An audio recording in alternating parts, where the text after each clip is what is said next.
This is a test of the City of Palatka audio-visual equipment.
Mayor Terrell Hill. Commissioner Borum. Present. Commissioner Jones. Commissioner Campbell.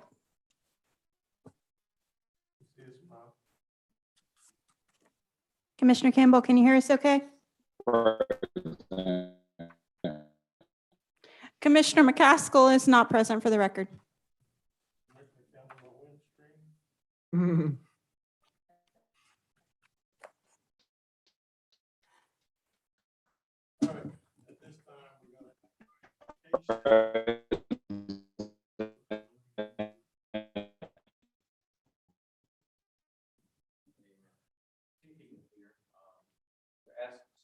See if we can communicate with them.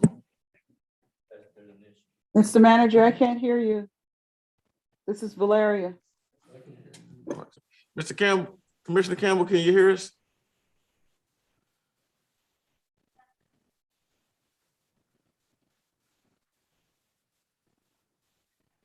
Ms. Thomas, I just indicated that if we can't communicate with Commissioner Yeah, Campbell, he then says yes. that's an issue. He says yes, he can hear us. Yeah, he says yes. You were a little muffled. You were muffled. Can you say something? You all Commissioner can't hear me. You're in and out. Yeah.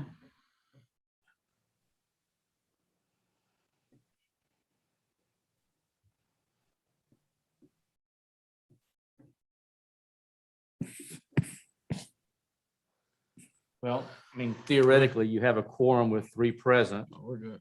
We're fine. but I just wanted to make sure that we had an understanding as to whether or not Commissioner Campbell was in a position to really participate. I guess that was a legal opinion, Ms. Thomas. I apologize if your opinion differs. I'll defer to you. It was rhetorical. Nobody responded. We're gonna go ahead and get started. We're gonna have our invocation at this time. Everyone, please bow your heads. You can stay seated. Heavenly Father, Lord, we thank you right now for another opportunity to come before you to do your will. We ask that you watch over us during this budget process. Lord, that you be with us, that you guide us, that you allow our thoughts to be clear and done according to your will. In Christ's name we pray. Amen. Amen.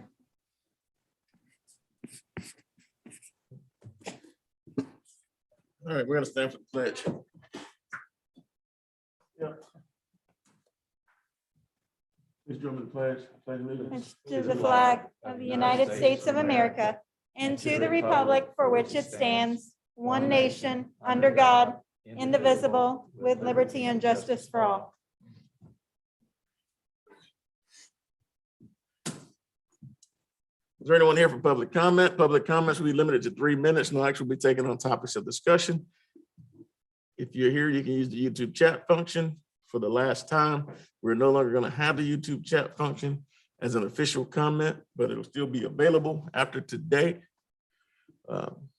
You can dial 386-329-0100 extension 0 for any further comments. Today will be the last day that we use YouTube.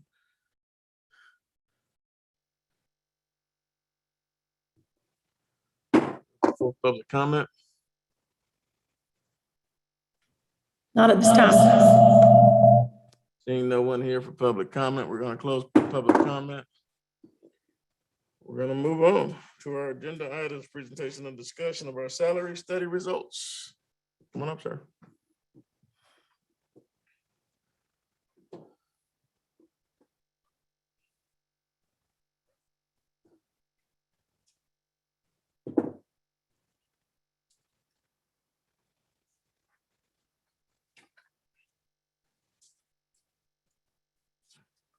Good afternoon, Mayor, Commissioners.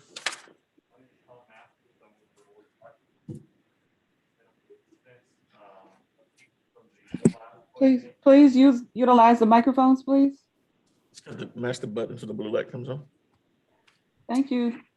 Sure thing. Again, I'll just start from the top very quickly. My name is Tom Masters. I'm with Reward Advisory Group, and we're here for our second visit to present the results of the compensation study for the city of Palatka, specifically as it relates to changes that the commissioners, the mayor, or questions that were asked at the last budget workshop. So before I jump into the presentation, I just want to go over those couple asks, and then I'll go through the deck and provide the data. So in terms of updates, revisions, changes, we've provided the city with employee level modeling for each of the options, as well as the market salary survey results. We've revised or added to our modeling a cut that's based on only small peers. So those peers within the survey that were under 50 mil in revenue and under 20K in terms of population served. We've added an additional option 4 to the cost modeling results. And that model included moving to $15 an hour for anyone under $15 an hour, as well as addressing compression. And then we've also added a slide in terms of providing departments with the largest percentage increases or impacts as a result of the study. So without further ado, I'm going to jump to the slides, if that's okay with you all, where we've made changes or updates. The first one being slide 4.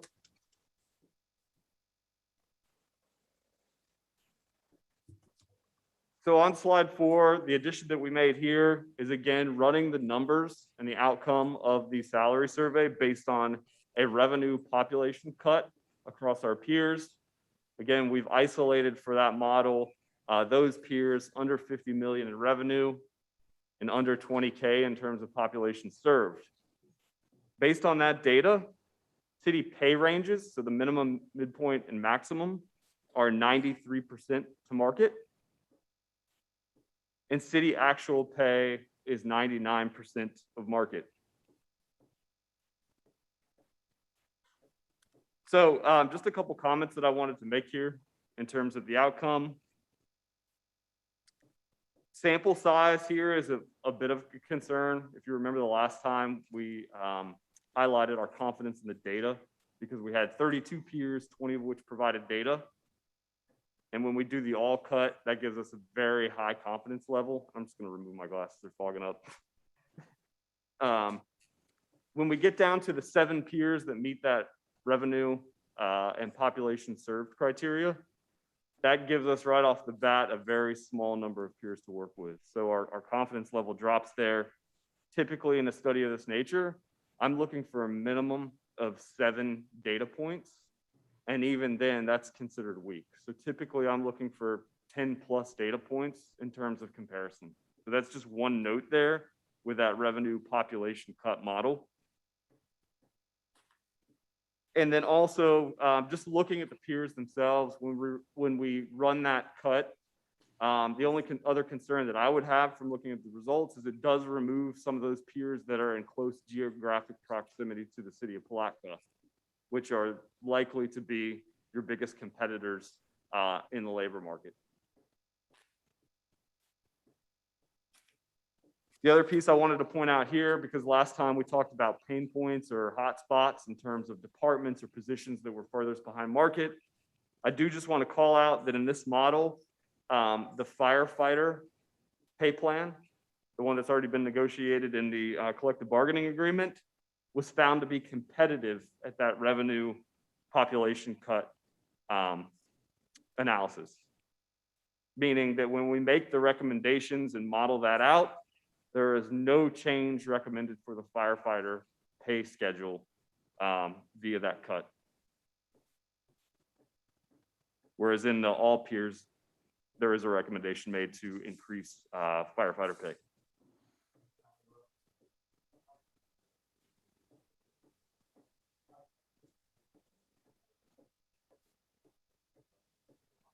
Sure, we can go as we hit topics. I'll pause there for a moment.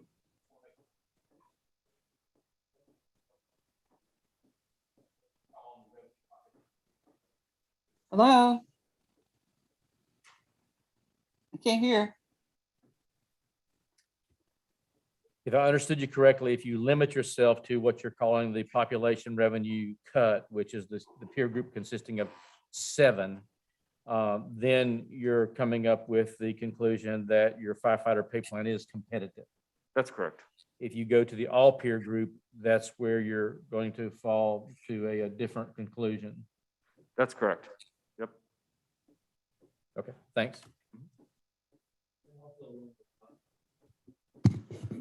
Commissioner Jones, also along those lines, when you mentioned that the revenue population cut on average city pay ranges are 93% of market and actual pay is 99% of market. Explain that. Sure. So in a pay structure, you have two components at the end of the day. You have a range, a salary range, which is a minimum to a maximum. Mhm. And then you have the actual pay of the employees in the role. So with a 93%, we're comparing one range for the city to the peer ranges. Nothing to do with actual pay. With a 99%, we're comparing employees' actual pay here to employees' actual pay at your peer groups. So as I understand it, I mean, we are 99% in the range with all other competitors. Not all of the competitors, just the 7, the peer group.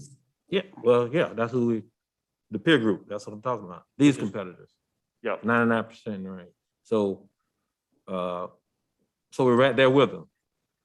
Assuming you limit the peer group to just those that meet the revenue and population cut standard. Yep. Absolutely, okay. Gotcha. No further Continue. questions. I'll jump then to slide 6, please. Of course, we also ran the new totals in terms of financial cost impact. For the upper table, that's the table that we presented at the last budget workshop, with the exception being we added the option 4 there. And that model is kind of a hybrid of two approaches. Number one, it's addressing the $15 minimum wage increase or bringing everyone to $15 an hour, but it also takes into consideration the factor that's looked at in option 2, which is years of experience. So it's a combination. It's bringing everybody up to at least $15 an hour and addressing compression based on tenure or time and role. And that comes to 601,766 in terms of cost impact. And that's annualized, of course, with budget burden added. In that model too, there were 17 roles that were 80% or lower to market. And 9 of those, or about half, were in public works. And then in table number 2, we've run the same numbers based on the same methodologies. So there's an option 1, 2, 3, 4 there, but that's again, just based on that revenue population cut, based on the data from those 7 key peers. In general, for options 1, 2, and 3, the cost is about 20% or thereabouts lower than the all peer model. And then option 4, I think, is about 10% lower, 536, 821. And in that model, because we're using that smaller peer set, as opposed to 17 jobs being 80% or lower to market, under that revenue population cut, there are 12 jobs that are lower than or equal to 80% market, and a little less than half of public works. There's a couple of police positions in there as well.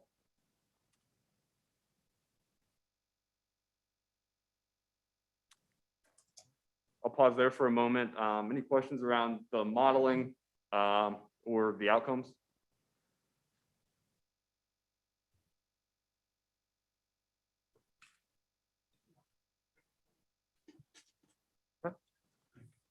Next slide, please.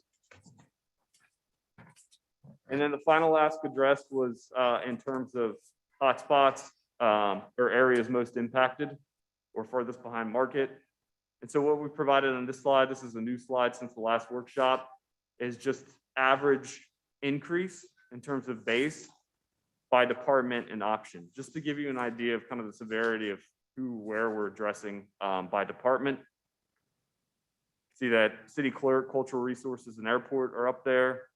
Parks, facilities, streets, and rec are a close kind of second in terms of being, the highest impacted in terms of adjustments.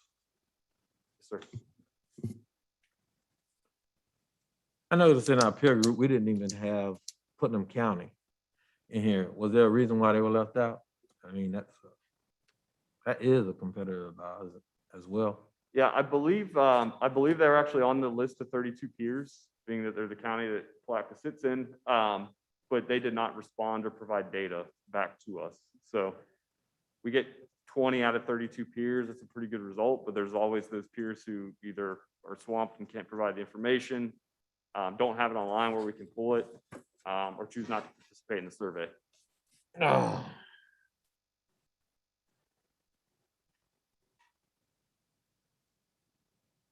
I think that's some important data that we should have. How do we fare to just our county?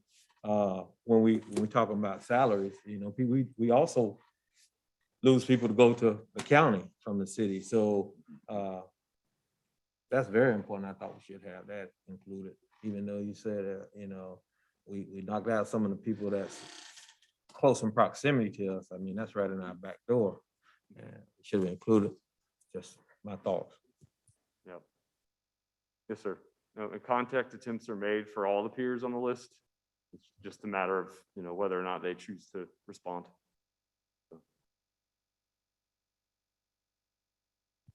I'm just wondering if there's any way we can get their data if they respond or not in terms of what they paid their employees. It's public record as it relates to pulling data or making information requests. You know, I think that would have been like an important data point as well. Share the same sentiment as Commissioner Jones on that one.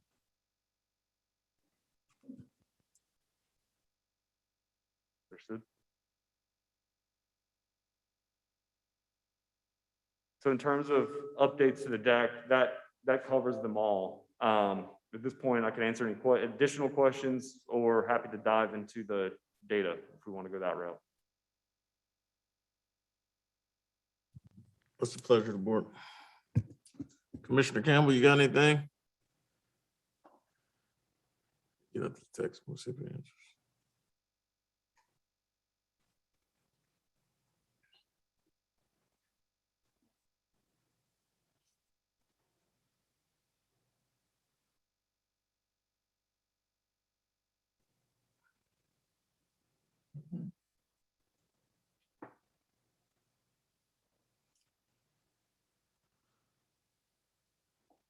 When I attempt to chat Commissioner Campbell, I'm being advised he's not in the meeting, although I see his picture. I'm here. We can hear you now. I have nothing. Outside of what agreeing with Commissioner Jones about that information, I definitely think it's something that we should have.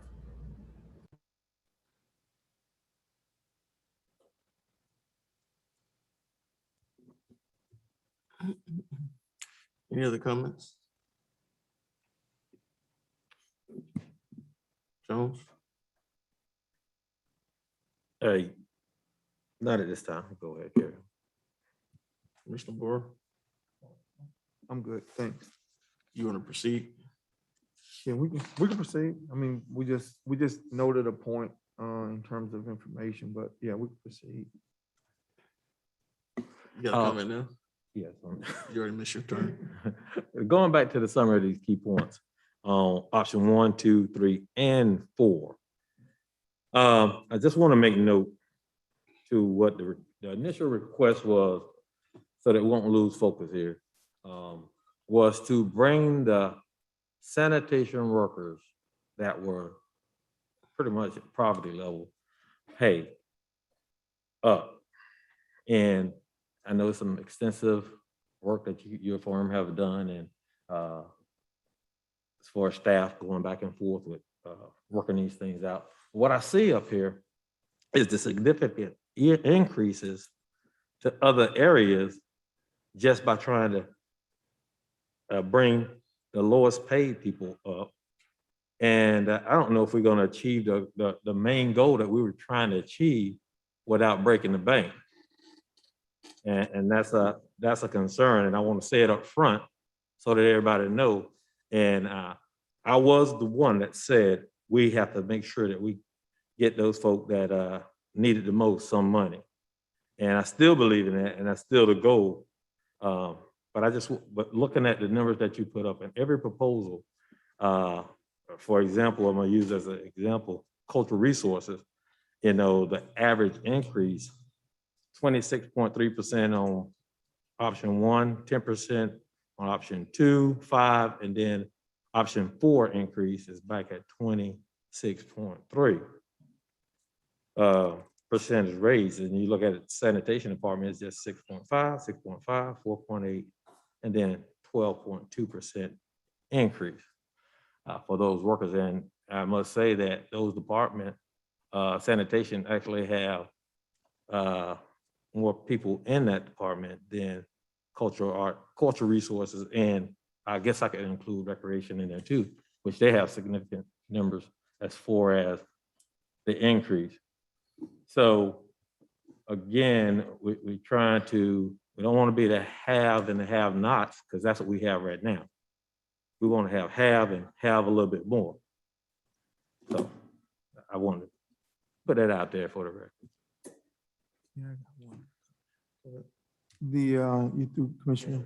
Yeah, that was a good point, because initially when we had some one-on-one with the city manager, the concerns was our water department, which we were losing people, as well as sanitation, which we had critical operations to the city. So those two department was why I think a lot of the things were brought forth, in addition to some of the other departments that may have been impacted. So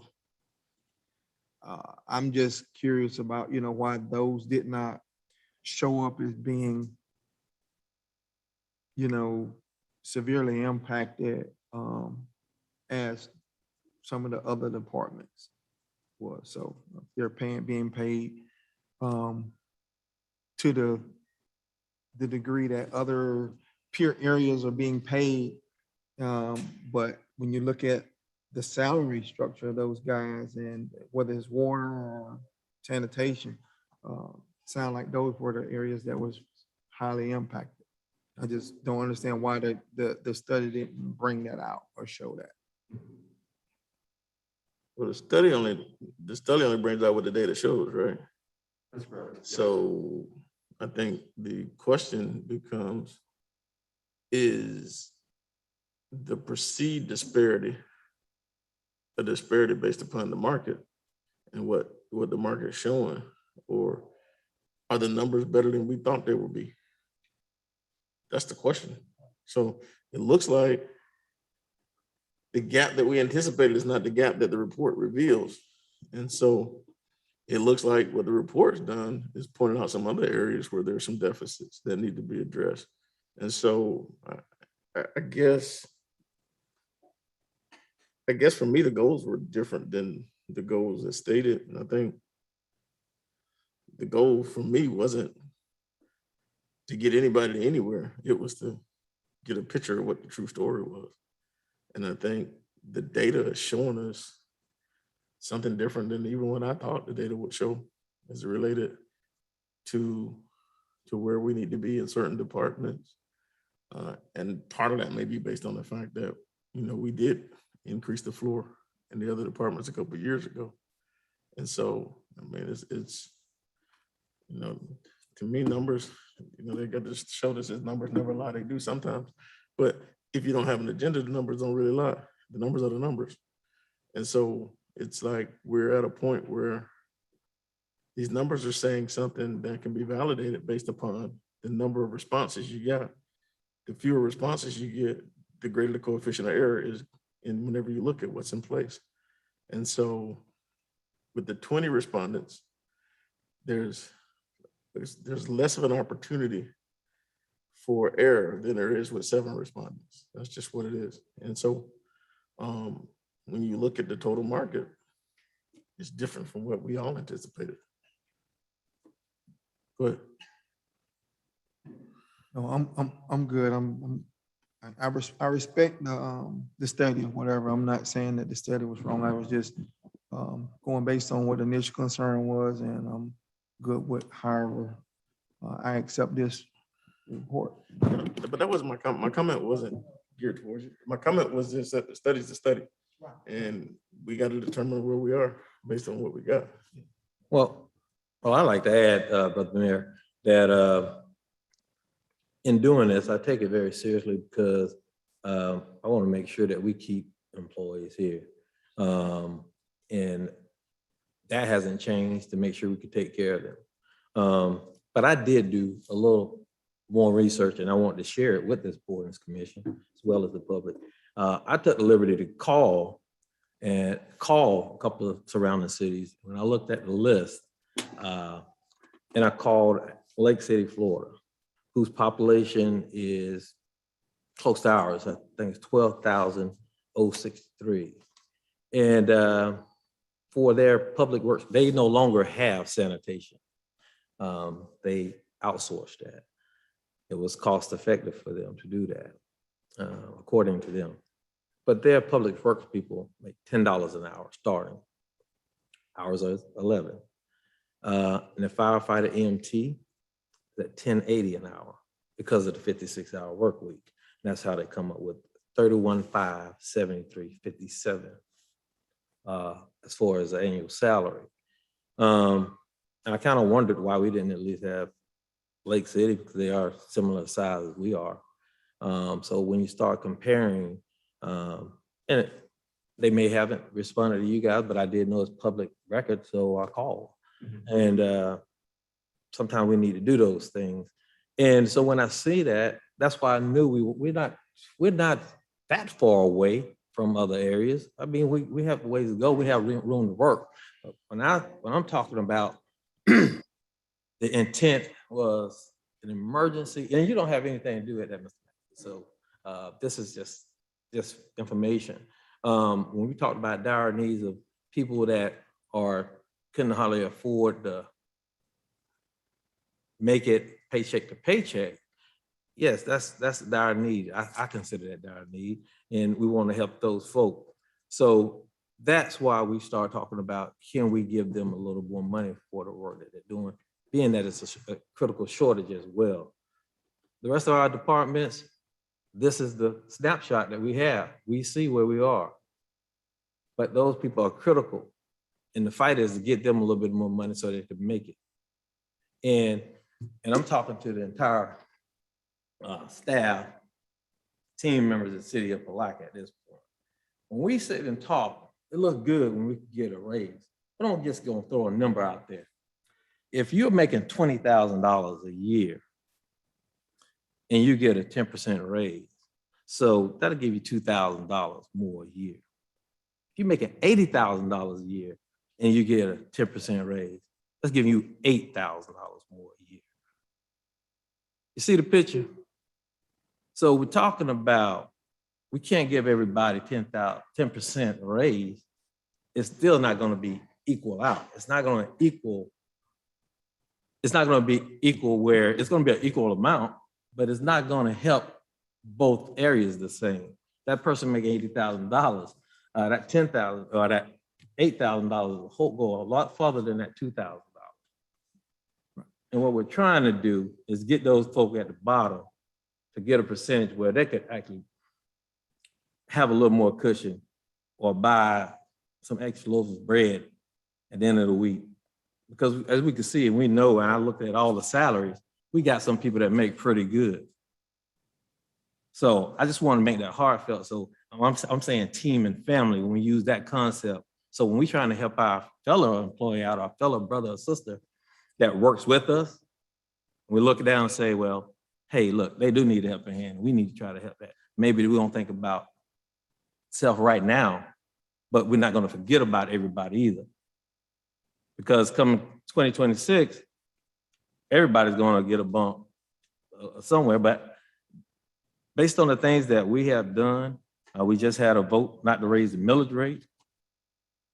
So that's going to tie up some funds that we could have had or anticipating having. We need to know that we don't have that cushion right now. And we need to, as a family, I say it like this, as a family, we need to understand that everybody may not be able to get at this time what we really are hoping for. But we really need to remember the cause of this survey and search altogether, and that was to try to help those that are pretty much at poverty level right now. I just want to make that statement as we go forward. Yeah, I think we could, also entertain in terms of when there's a particular incentive or raise given out, you say if there's no flat 10%, 15%, whatever it may be, because it does impact different ranges differently based on the amount, but if it can be weighted to a degree to where people who are at the lower pay ranges will get a little bit more to where it's equitable at that level. Like you said, I think it could be a weighted increase. That's what I would like to see.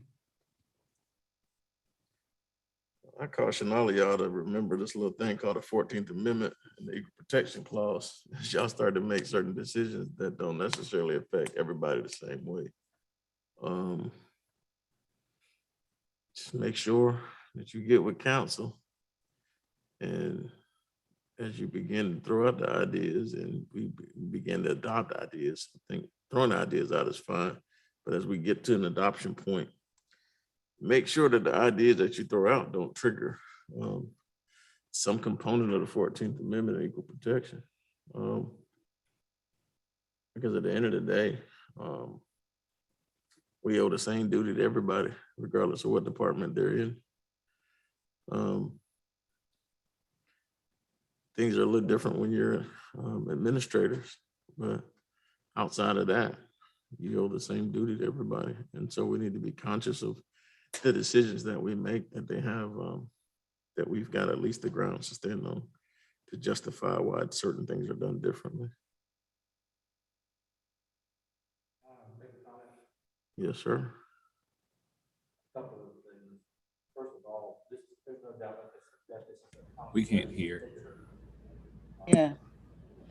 Mr. Mayor, can't hear him. Thank you. I've got the button Microphone, pushed now. police officer. Thank you. So what I was saying is that there's no doubt that this is a complex picture. It's like a game that probably all of you are too young to play, but it used to be a game that they called pickup sticks, where you had a stack of little sticks that you hit a column and you let them go. And then the object of the game was to move the sticks off one at a time without moving any other stick. I realized that was before all the electronics that many of you Yeah, grew we're up way with. too young for that. But my point is that there's a little bit of that concept in what you're doing here, because almost anything you do has an impact on other job classifications. For instance, it was suggested that possibly you could give sanitation workers a $2 an hour raise. I think it was 2 to 3. The impact of that would be to have a starting sanitation worker at a rate above a starting firefighter. I believe it's unrealistic to think that there won't be ramifications to that sort of thing. And I know sanitation workers are critical, but so are your water plant operators, so are your wastewater treatment plant operators, so are so many others. So the point of this exercise was to try to give you a plan that would allow you to take an equitable approach to getting city salaries up to competitive range across the board. Now, this is only phase 1 of the plan. Phase 2 would be something that would be the next stage, and that is where they come back with your provisions for giving people raises within brackets, so that you have something that's logical and reasonable that you can apply not just this year but across the board. So that for one.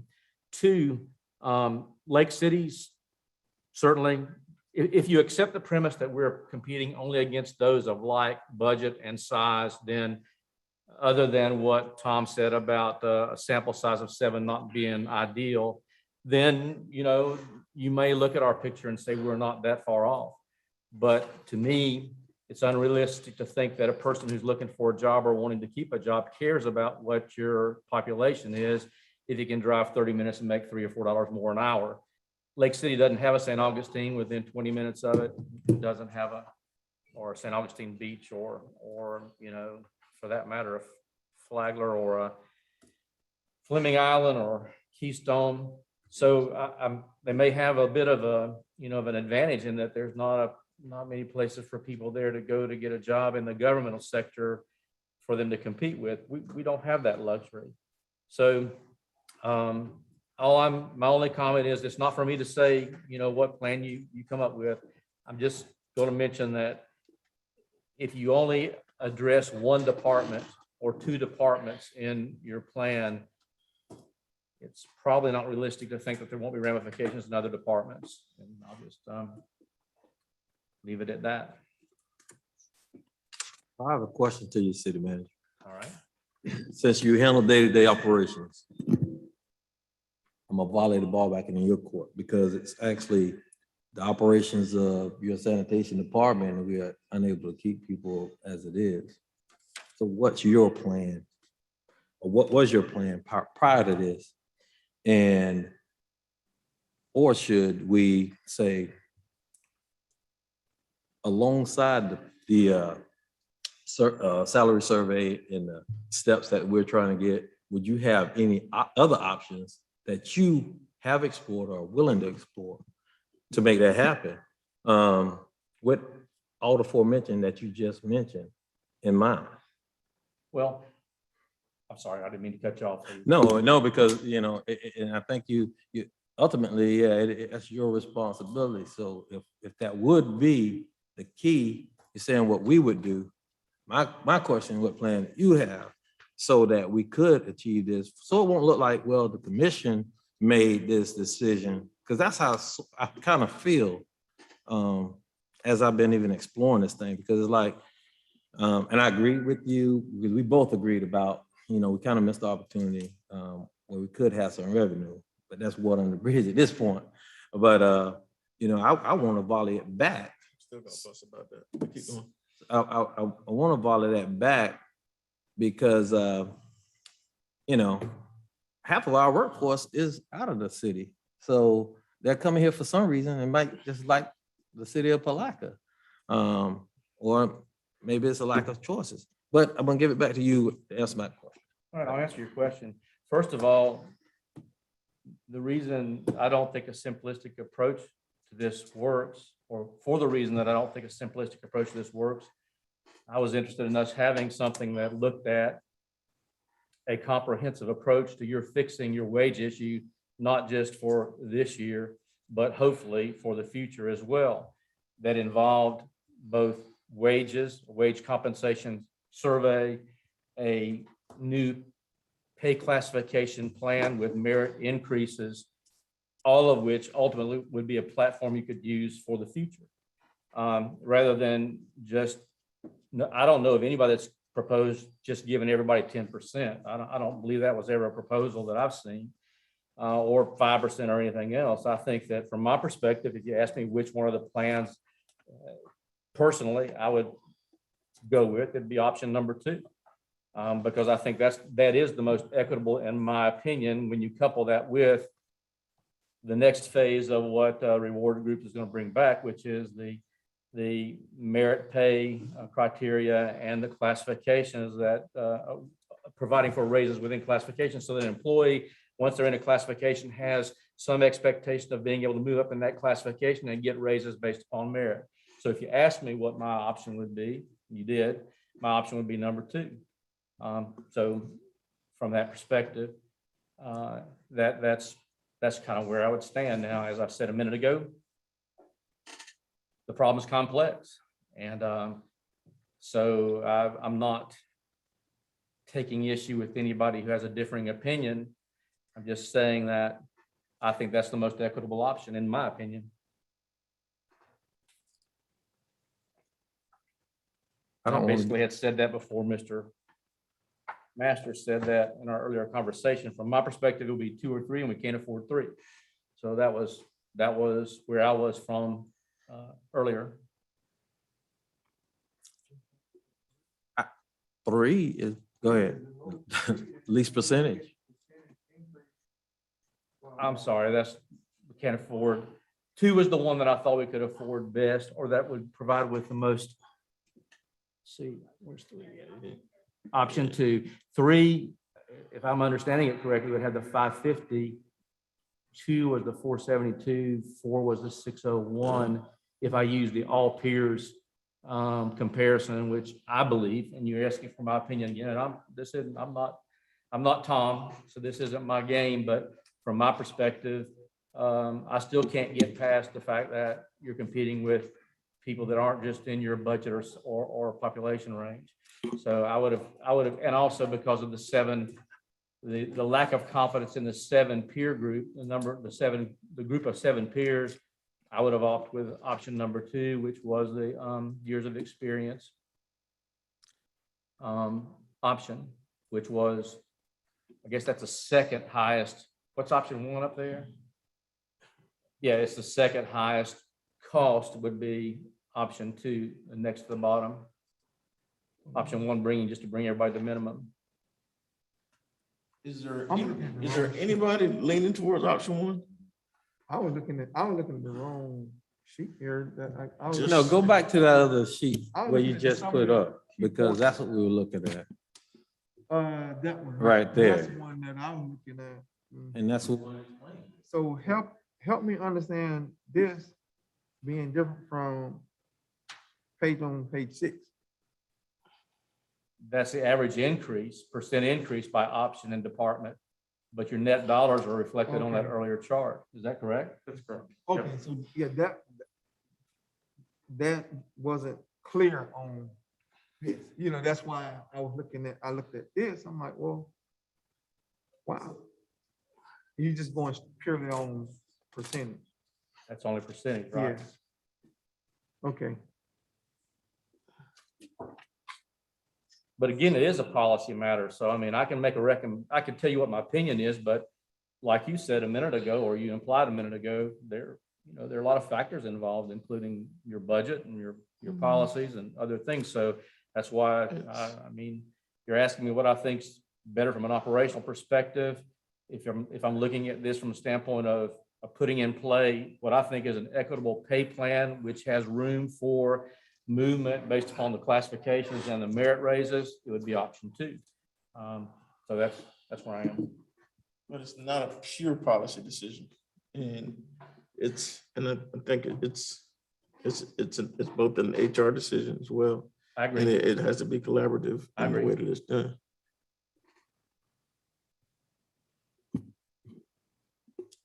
and the components that I see that I think your emphasis is more on is the long term. And I get that with the steps. Be honest with you, I'm looking for the fix right now. Because of the people who was affected. And, okay, we mentioned about option and you guys mentioned about the law, and that's why we had an attorney here. So, yeah, what about the opinion of, I think it has been volleyed around about bringing the people that are at $11 an hour up to $2 an hour, you said? $2 more an hour? So the same happened with the bottom at the police department, the fire department, and every department. Is that still a violation of the law? Or no? We're talking about breaking the bottom salary up. I'm not gonna offer an opinion about violation of law because I'm not a No, she's on the call. If I told you that, and I made the suggestion, and again, I didn't say it was a violation. There are people talking, but I Concept of the can't law is. understand what you're saying or hear. But what I would say is from a practical perspective, remembering again, they use that term compression. And I guess that takes into account a lot of ills, but you raise the bottom up $2. Now you end up with a person who's been in a position for 8 years at a whatever engineer level at the fire department, who's now making the same as what you just gave to the sanitation worker who's signing on tomorrow.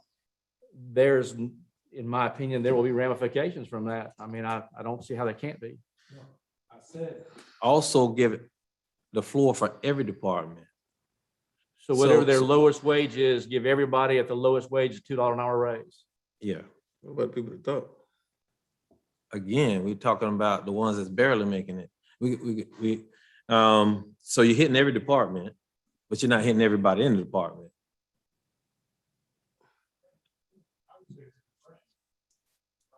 You're gonna have to speak to a microphone or else. Right. Call I it can't out. hear you. He's speaking to compression, and that's exactly the definition of that. Compression is going to be an issue for, you bring the bottom firefighter up, but now you got a firefighter who's been there for 6 years, making the same dollar. Then same thing with every other position. You got engineers who have been engineers for 10 years, and now they got a brand new engineer making the same money.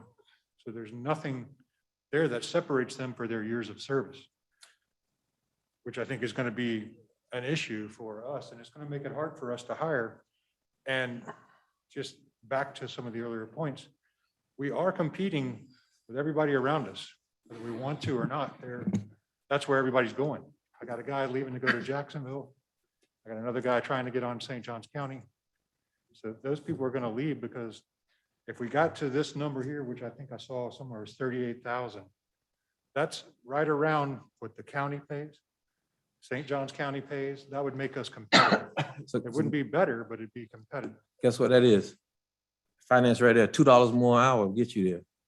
It's about Could you- 4%. Right? Kind of, I already 4%. did the math myself. I'm telling you, I get what you're saying. I understand what compression is as well. But guess what? Nobody's talking about separation. Look at separation right now. You got separation, somebody getting paid way up here in the same departments, and then someone getting paid $11 an hour. Do anybody Different see that part about it? responsibility levels though, right? So I mean, I do understand, Chief, and I understand that you guys are gonna get the 2% raise as well. It's coming. My thing is. No, it would be one or the other. one or the other. Okay, so if we don't give anybody else a raise, guess what? Fire department's gonna get that 2%. Am I That's correct? Yes, that is correct. So nobody balking about that. But we're balking about trying to give somebody else a little bit of money. I just wanna, I feel like I'm fighting for my salary, which I'm not, but I'm fighting for equality when you guys said, but when you guys are talking about equality across the board, I just want to make a point, and I'm gonna rest this point, that there are some people not making any money. You guys know it. Those are the people that we really should be talking about right now, and trying to help them out. And how we get to it.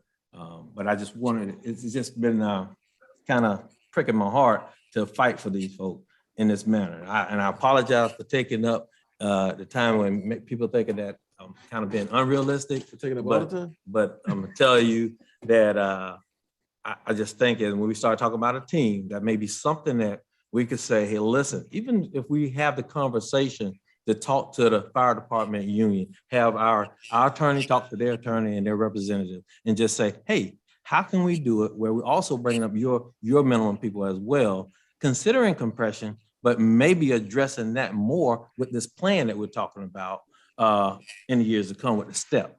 So we're addressing it, but it might not just happen as soon as we give the lower paid employees. I understand your concern.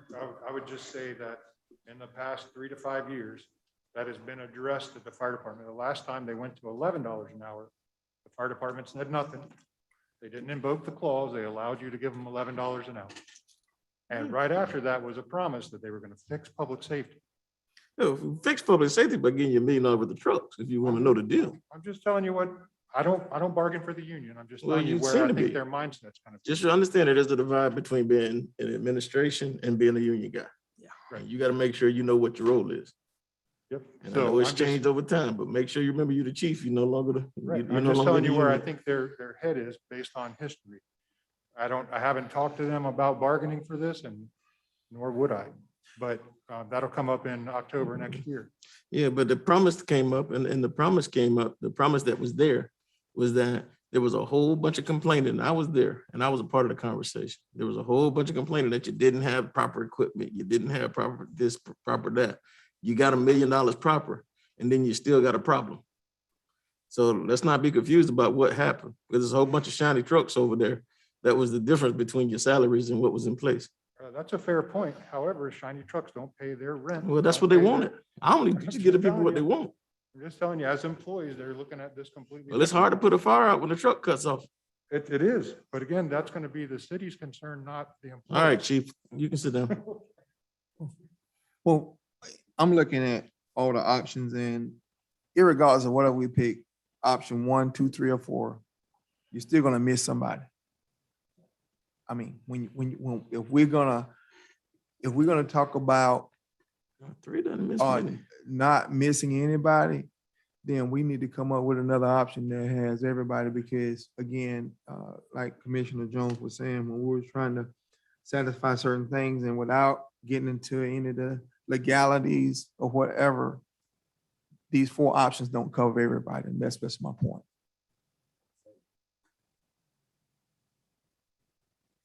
You got one option that covers 114 people. What's our total staff? About 153, 160. Ms. Jones?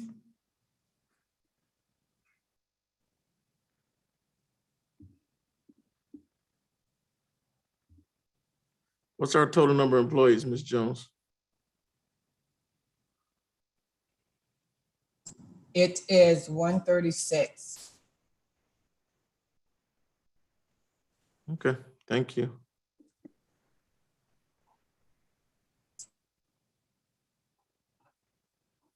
So you're gonna go ahead and finish your presentation. You got anything else? That was it in terms of the changes from the last time around. All right, just making sure. Jones, you got anything else? I was being funny. Go ahead.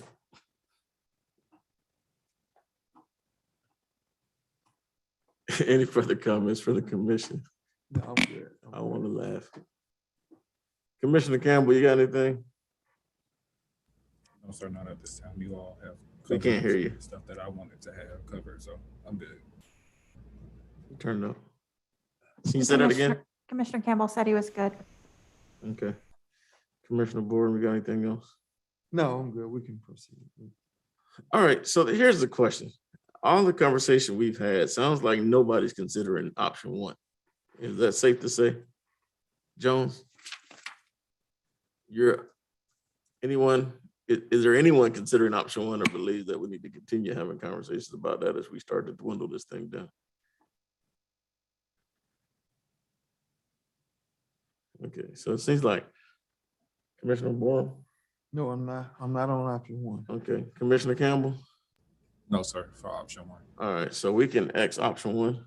I think that's gonna help you out a little bit. What about option four? Anybody considering option four? These are just suggestions, right? Because we haven't really decided what we, as a board.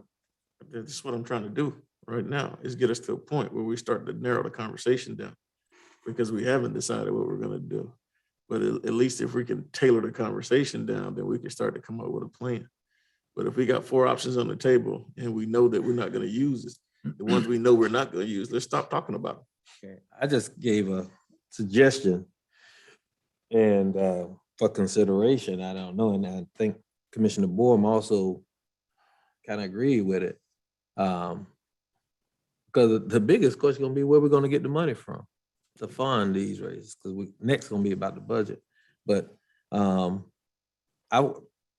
gonna be the other question, and I know you don't have anything to do with that, Tom. However, that's why I said I'm bottling it back to the city manager. Where are we? No, just where are we? And can we actually do these things? And there are some other options as well that we hadn't explored. And since we don't have a meeting before we start talking about these things, and that's probably what nobody want to speak about, but privatization of or outsourcing the sanitation department. You know, the cost versus what the sanitation department bring in.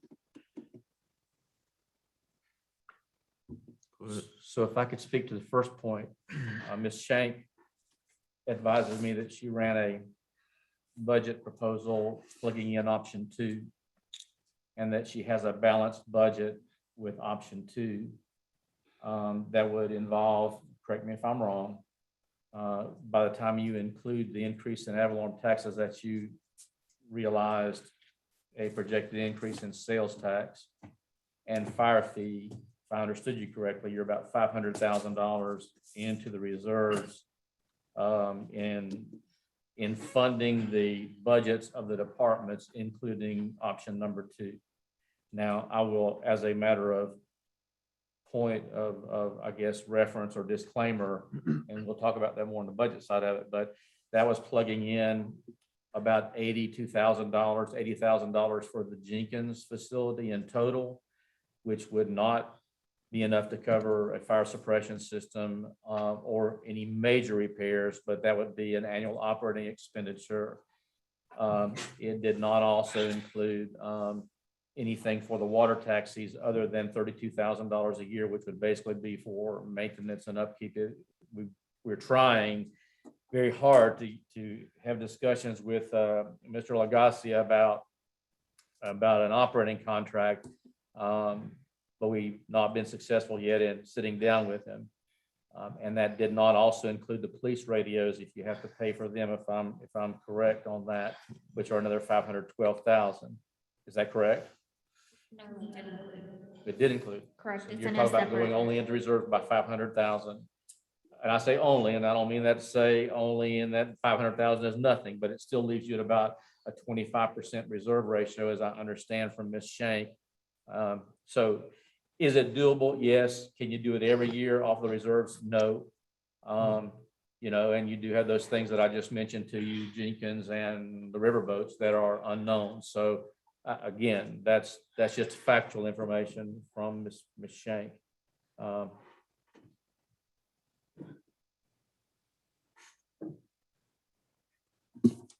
Well, as we say on this commission, we all have the goal to make the city of Palatka run efficiently and effectively by also having a good quality of life. And what I don't want to have when my tenure is over is someone come up like the chief just came up and say what the past commission promised and didn't deliver. Because we could get into that if we choose the wrong option and don't be able to sustain this. So I think when you're saying some of the things we have to consider long-term, we need to consider those things.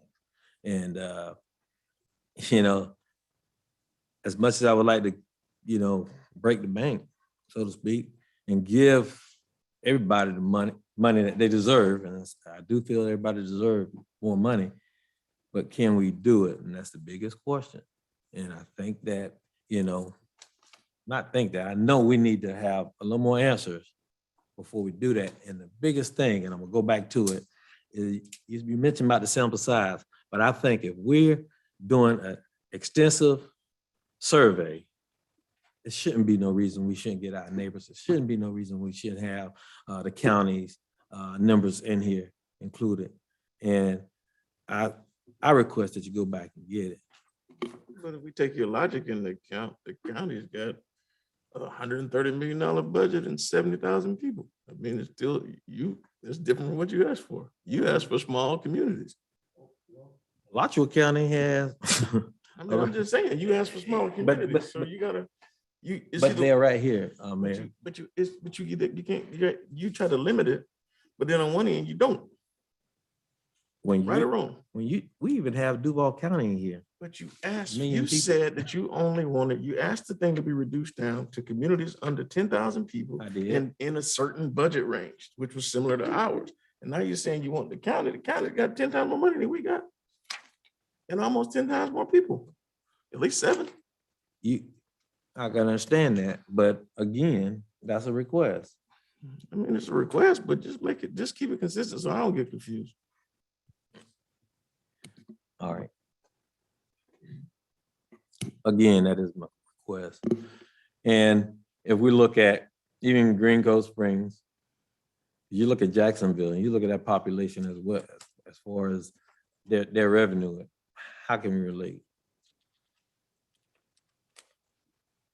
St. Augustine Beach. It's a beaches community.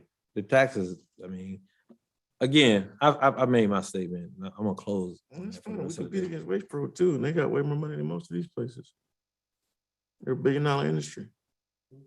Waste Pro, Waste Management, Republic, all those places are hiring people who compete with sanitation workers, and they're within 30 minutes. That's where our labor's going. We got guys going to St. Augustine, to Green Cove, to Jacksonville, all over. Okay, and I understand that. So if we can't compete, that's why I asked the question, have we entertained outsourcing it ourselves? They wouldn't have as many jobs if other municipalities are keeping their sanitation workers and must have a high demand. And so maybe that's something we could look into. I don't want anybody to lose jobs, but then again, my prior statement, I don't want in 4 years or 6 years when people that are making the decision now are gone, the chief will have to come up with a finance director to say, well, we made a decision that we have to live with, and it was the wrong one. One thing I've learned throughout this process is we're gonna continually have these conversations every few years about salaries, because everybody's adjusting, and as they adjust, we have to adjust. So we thought we were doing a wonderful thing a few years ago. It was a wonderful thing a few years ago. But since that time, money is flowing in America. And people are spending it, and they're giving premiums and bonuses to get folks in. And that puts us at a disadvantage. We don't necessarily have the same flow. Hopefully in 3 to 4 years, there's enough activity going on here that we don't have to sit and cringe about what's in place. But for right now, we got to have those conscious conversations. Also, as you begin to make those proposals, make sure you understand that your sanitation fund is one of your healthiest funds that you have here. So while the perception may be that privatization may be an option, also understand that one of the things that we do well is sanitation. We may not be able to necessarily keep the workers here, but the fund makes money. And so all those things are, I think, pertinent as you begin to have those conversations. But I mean, we can look at everything. I think at the end of the day, it doesn't hurt to look at anything. I mean, a few years back, they looked at privatizing the gas authority. We realized that wasn't necessarily the answer. We privatized the golf course. It worked out well for us. Sometimes some things need to be looked at, like the airport, because you don't really make any money there. But you gotta look and see, Ms. Shank. I just want to note that one thing to take into consideration is that sanitation does pay the general fund and admin expense reimbursement. So if you, just in the proposed tentative budget that I have before you for next year, for example, if you were to outsource sanitation, that's a loss of $170,000 to your general fund.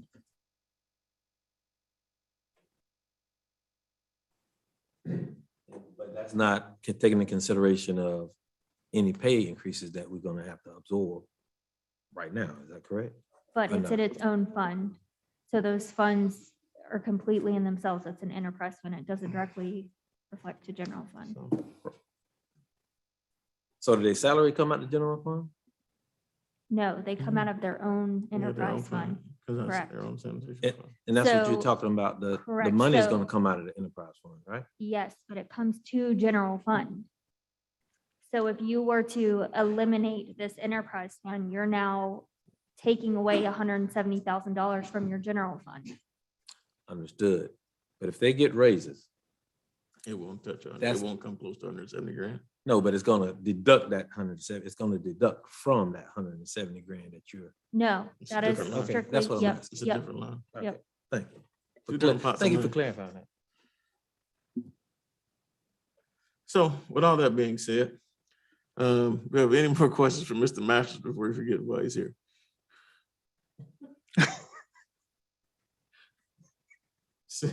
Seeing no questions, Mr. Masters, again, thank you. I think we still haven't gotten to the point of deliberate.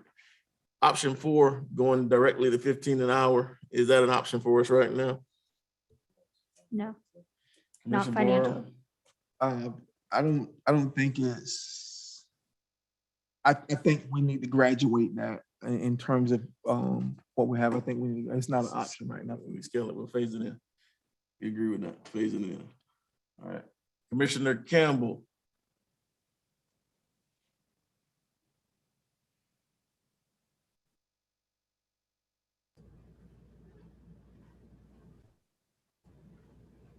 Any thoughts on those two, on option 4?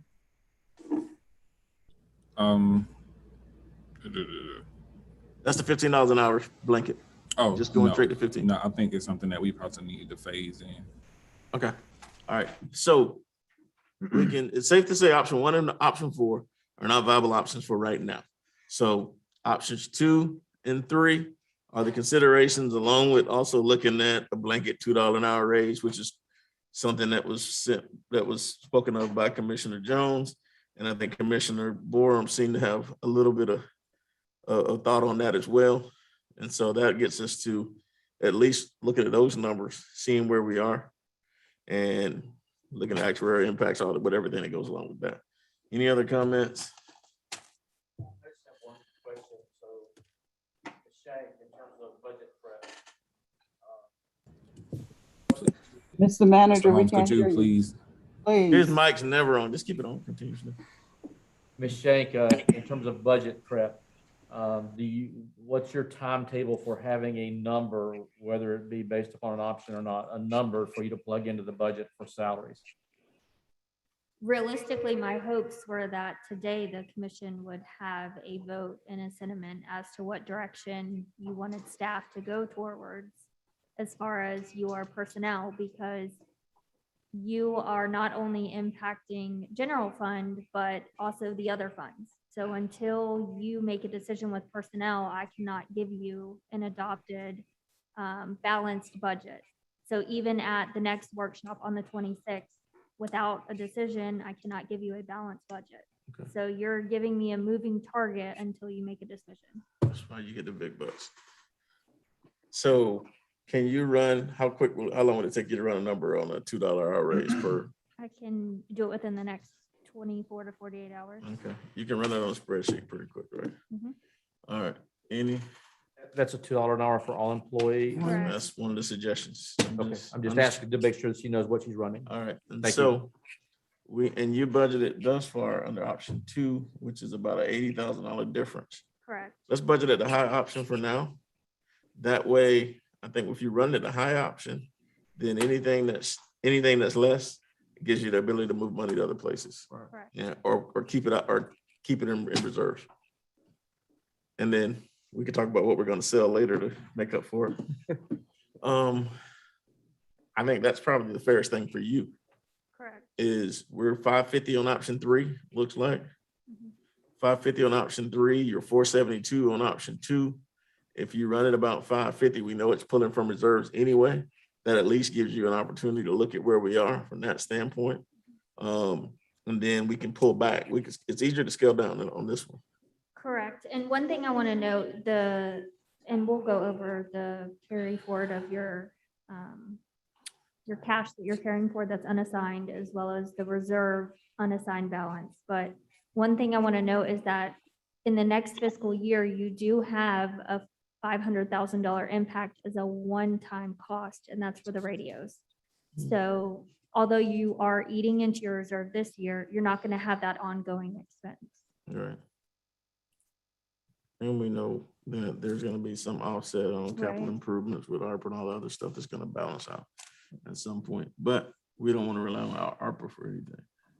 Mayor, are we going, all peers or revenue population cut? Because when we talk about the options. No, we want all peers is what I was talking about. Look at the bottom numbers on those. Well, see, because they differ, They're bigger. Correct. So when the budget that I prepared for you is all peers option 2. And the reason I said all peers because it was a higher number.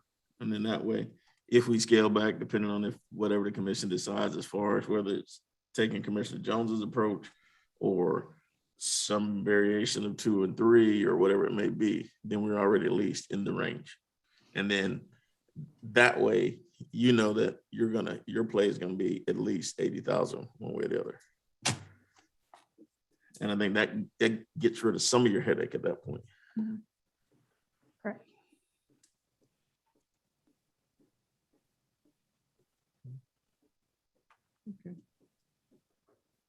So again, Mr. Masters, we appreciate your patience. We always like when you come in here and start trouble. Thank you all for your time. Very much Yeah. appreciated. That's what happens, you get HR people on the commission. So he's in his wheelhouse. He's willing to work with all those employees before. So, All right, thank you. appreciate you. Thanks, sir. All right, so.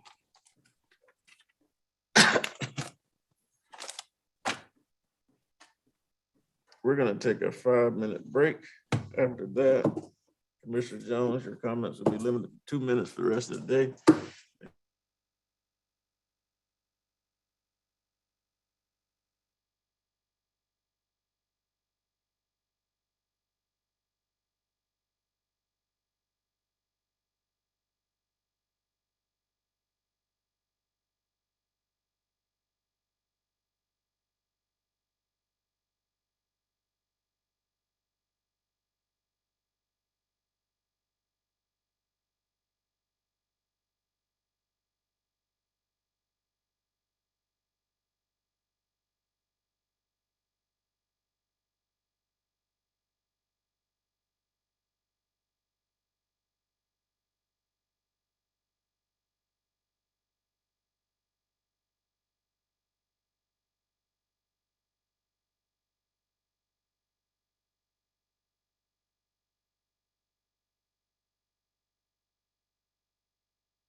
All right, we're gonna reconvene. Item number 2, discussion and presentation of the budget fiscal year 21-22. Ms. Shank. All right, so at our last workshop, we were able to take a look at the revenues. I do want to go ahead and go down to page 7. So since the last workshop, nothing has changed. I do want to note that your operating cash balance forward, that is your unassigned cash balance. So you can spend it on anything. It's not tied to anything in specific. We are carrying forward 1.6 million. So that puts you at 4.1 cash carry forward. So from there, we can go ahead and start diving into the departments.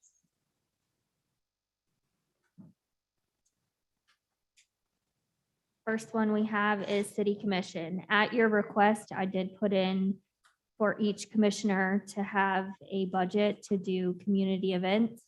So you will see that increase of $20,000. And then also the SBDC increase of $4,000. As well as membership subscriptions and dues. There was an increase there as well. That's based on currently every single membership that the commission holds. Do you have any questions about the city commission budget?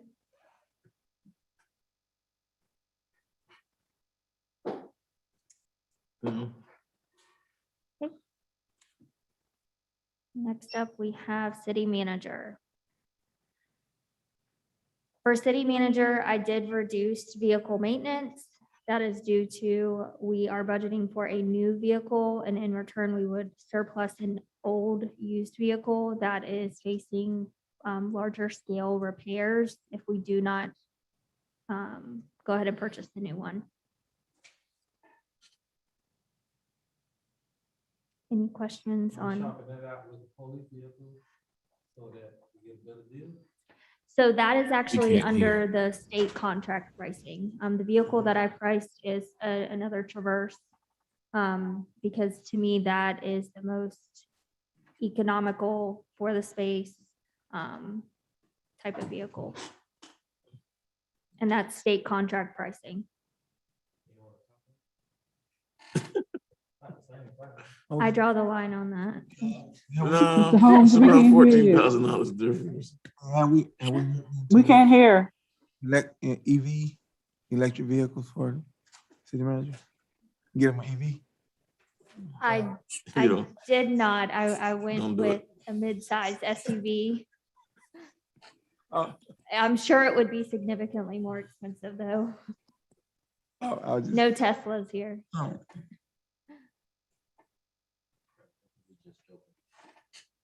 You're not gonna be on the news tomorrow. All So, right.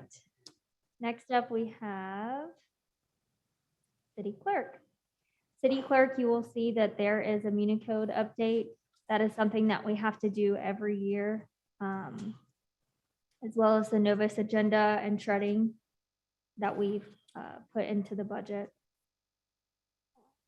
We were able to make small cuts in a few other places based on actuals and where we're at this year and where we anticipate to be next year. So the net on that one was only 2,332 increase.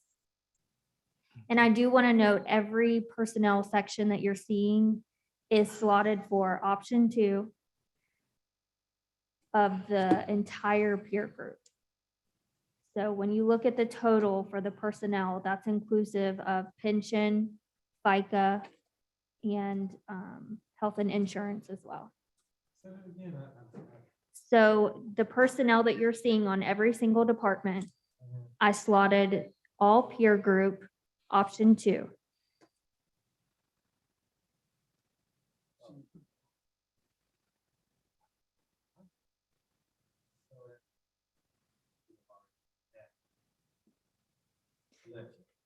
Based on the conversation in the last meeting, the commission shared the sentiment that they were leaning towards option 2 or 3. So based on when I took a look at where the city was financially, I made the decision, yes, to go ahead and slot option 2 so that the commission would have a better idea of where they're at financially and what that impact is. Without putting something in that would have been all 0, you wouldn't have been able to see any type of impact. So I wanted you to have a better idea. Any questions on the city clerk budget?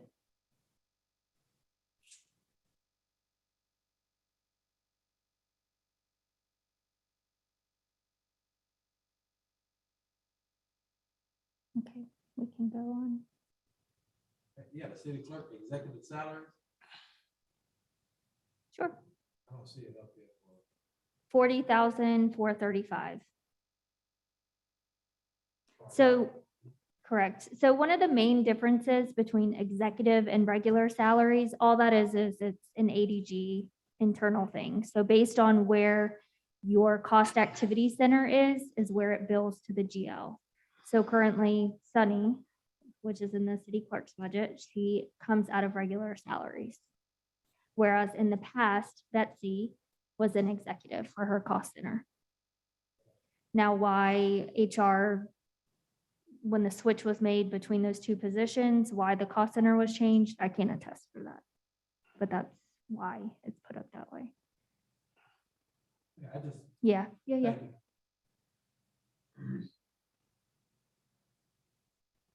All right, so the next one, moving on down. Finance. So the increase that you're gonna see, well, you have a decrease in personnel, slight decrease. And the increase that you're seeing first is gonna be for your 2nd year contract for HCT, which is our auditors. And then also FGFO training for staff. And then I reduced uniforms. So we will not be getting uniforms in the finance department. So for a net, you have an increase of $5,248 or 1%. And those executive salaries, include your salary? That is my salary only. Why go from 83 to 76? Commissioner Jones? We can't Cut hear your you. mic on. How did it go from 83.62 to 76 for next year's proposal? So this budget was built with your previous finance director's position. Your future budget is with my position.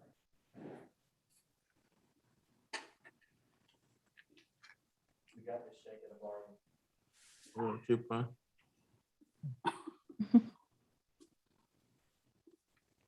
All right, moving on. Human resources.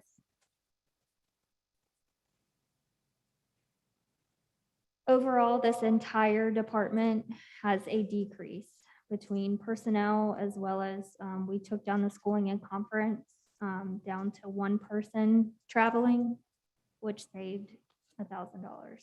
So for a net, we have, let's hold on just a little bit. A net $9,608 in savings or a negative 6% impact.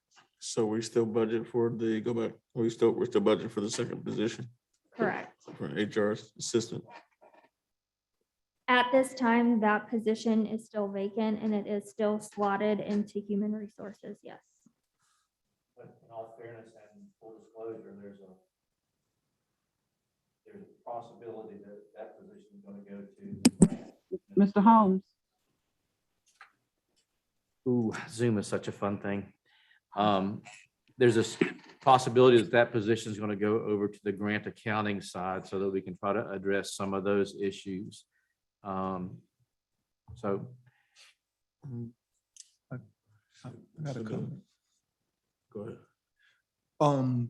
In terms of, that's a good point because I went to the last policy meeting and was connected with East Civis, which my understanding is eCivis, they do grant administration, and where you would typically pay 30,000 for a person to do a grant, or 10%, whatever the grant amount is, you can pay, if you're a member of FLC, then you only pay 2,000.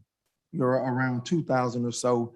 And what happens is you have full access to all of the grants administration, and you get a person to help administer that grant from initiation to completion. So it doesn't, you don't have to use your own staff to do that. So that's just another option that we have that we need to explore. And it is in eCivis, so I can give more details around that. Be happy to do so.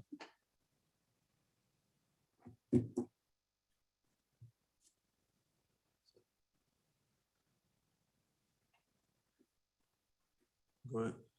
So you want them to hold off on that position?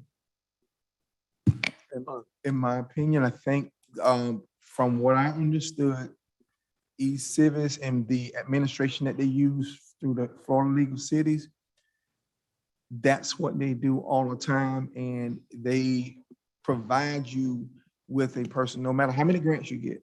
I mean, you get 5 grants, you get a person to go from initiation to completion of that grant.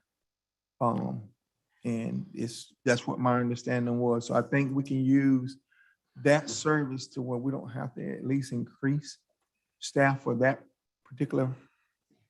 So We can hold it, but we got an option there that we need to explore, that we can save money possibly. that one would not fulfill this capacity because this position that we've discussed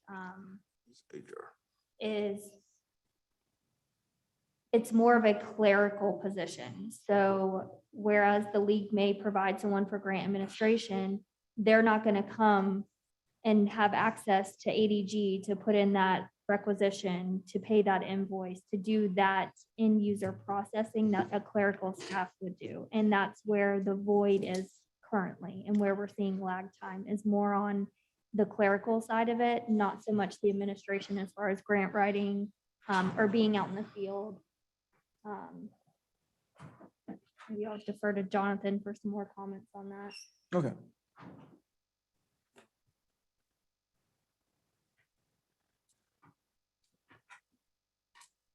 Lauren or Ms. Shank may have already addressed Yeah, this, Michael. but some of the workflow issues that we're dealing with, and most of it is because of our recent success. And another concern we should have is there's going to be a significant amount of funding coming through our federal and state partners in the next couple of years related to the ARPA funding, not to mention the 4.3 million that we're set to get in ARPA funds. We need to be able to do the clerical type activities, stuff that doesn't typically come from a outsourced grant manager. The grant managers, what they typically do is they monitor for compliance on submitting quarterly or annual reports. Simply, have you drawn down this amount of funding, or have you achieved your scope of work as laid out in your annual plan? We could probably give you a more detailed report later on, but I don't have the benefit of what you said, Lauren. I was trying to hear in there and I couldn't hear, so I came out here. You need a secretary. Is that what you saying? It's a clerical administrative support staff, yes, because not only has the city historically had issues with their financial reporting as it pertains to your federal and state grants, with the influx of new grants and what we have on the horizon, keep in mind that if you are at any point in compliance, the city would have to pay that money back. So if you're not reporting things correctly or spending things correctly, that's a liability. So the lag time in this is solely an administrative clerical support staff. Yeah, my concern is that you still have one person HR department. And regardless of how much duties overlap, it's still a one person HR department. And, you know, God forbid something happens. But if Ms. Jones leaves for an extended period of time, somebody's got to do some heavy lifting on and double duty. because you only have a one-person HR department. And while she's a generalist, you still having those single-person departments comes with a bunch of other risk and problems as it relates to if there's ever a transition or an extended absence. And so I'm not in favor of a one-person department. That's just my thoughts. Because we're taking somebody who's new to HR and giving them no support. And to me, that's a setup for failure. I'm gonna have to disagree with that, and simply because in the absence of HR, my department did step in and they have been giving that support and training Ms. Jones. So she is not in absence of any type of help. Now, that's fine, but again, I'm not it's speaking to the not- it's- position, like, no, I'm as you fine. can see, it's budgeted there, it has not moved, but. Yeah, I understand, but at the end of the day, the one thing we talked about was separation of duties. And historically, where we've been is putting those things in place. I don't care if the duties overlap or not. I just don't want to see a department with one person. I stand by it, and I'm gonna feel like that until I turn 80. I just believe that when you've got one person in the department, it happens. So let's just say Ms. Jones, for whatever reason, has to go somewhere, and she's gone for a couple of months. Somebody from finance now has to go to HR because there's nobody else in HR. So, and that's gonna take away from something in finance. So for as much assistance and coordination is there, that's great. That's what we need to do as teams. But we still need to be conscious of the fact that there has to be other things that can be put in place to make sure that we don't fall back into what we've gotten away from, which was having one-person departments. It didn't work before, it ain't gonna work now, regardless of how much coordination and help you put in place. And so I'm glad there's coordination. It should have been coordination well before you got here. But the reality of it is, it wasn't. But now we're at a point, if we got coordination and some additional support, then it should work super. Because there's gonna be more people working towards the one goal. We can leave that position hasn't been taken out. We can add a position, whether it be in finance or grants or the other functions that we're talking about. I was trying to be as conservative as I could be in the salaries and in the workforce, but I understand your point, Mr. Mayor, and not arguing it. So we can definitely do that. I'm just one voice. I'm voicing my opinion. I'm just one voice. It takes at least three to get us there. So, I mean, what's the flavor of the rest of the commission? I feel the same way. I know it's a demanding job that she has, and based on the prior issues we had before, we definitely need to have her some support in there. So I agreed not to take that position away from HR. Commissioner Campbell. I agree. I would like for it to stay. Commissioner Boyle. Well, I'm all in for business continuity, but again, whatever the commission would like, if we need to have business continuity, so whatever it takes to make big business continuity. I mean, I think the other part is we can find somebody who has HR experience as well. It should be of a greater benefit as well as we move forward, so that somebody who may have some familiarity there, it brings, as we continue to move forward, they can work in tandem. And that's gonna cover a need at the end of the day. So that's the thought. Next up, anything else in HR? Let's go to the next department. All right, so facilities maintenance, you do see an increase in the regular salaries. I do want to note that this is because that tentative number houses 3 positions. So you have Sean Ladd, Justin Bridges, and Kedrick Canty. At this time, where they currently sit in their cost centers is the way that it is budgeted. However, that is not how it was adopted last year. So Sean, as the Public Works Director, is in the facilities budget? Correct. That is his current cost center. So what, we need to break him out as an executive salary as a director? Or? That would be my recommendation, yes. Yeah, I think it makes more sense to do it that way. So we can see what that position does compared to the others.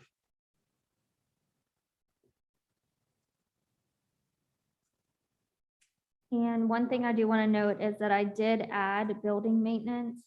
So the increase from $300 to $5,000 is based on the need for Justin to have the ability to do improvements to facilities that are not built into the specific budget. So for instance, this year we encountered a lock change that needed to be done for planning and zoning. And they don't have a facility budget, so that would need to come out of facilities maintenance. And that was something that wasn't budgeted. So I increased it to add in budget for a small facility maintenance. These are not capital repairs, capital replacements, or anything like that. With the PW, wouldn't we be able to spread him out over multiple funds since he's overall public works? If he's the public works director, he's a, Sean? yeah. Yes, you can change his cost center and move him into a different department. The way that I did the budget, I'm saying, can we spread him out? So over. it's all general fund though. So there's really no need financially to spread him across different cost centers.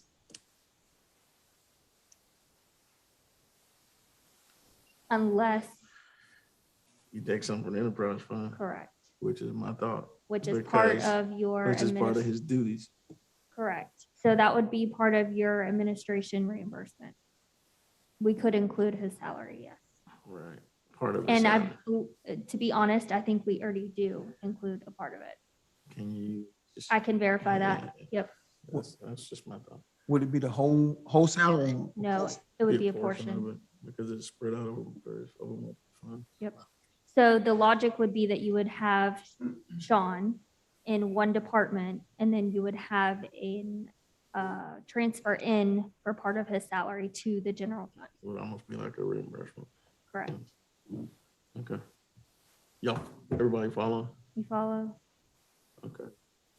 All right. Any other questions on maintenance? Then we have IT. IT, you have your Inspired Technology contract. And under software subscriptions and licenses, you'll see that we do have Office 365 included in there. Yes, that's something that we have to do. And then also hardware. We have replacement computers built into that budget, as well as tough books for the police department. Tough books are something that should be replaced. We should be replacing 5 every single year. Are we? No, Are we? So it's time for this contract to come up for negotiation again, right?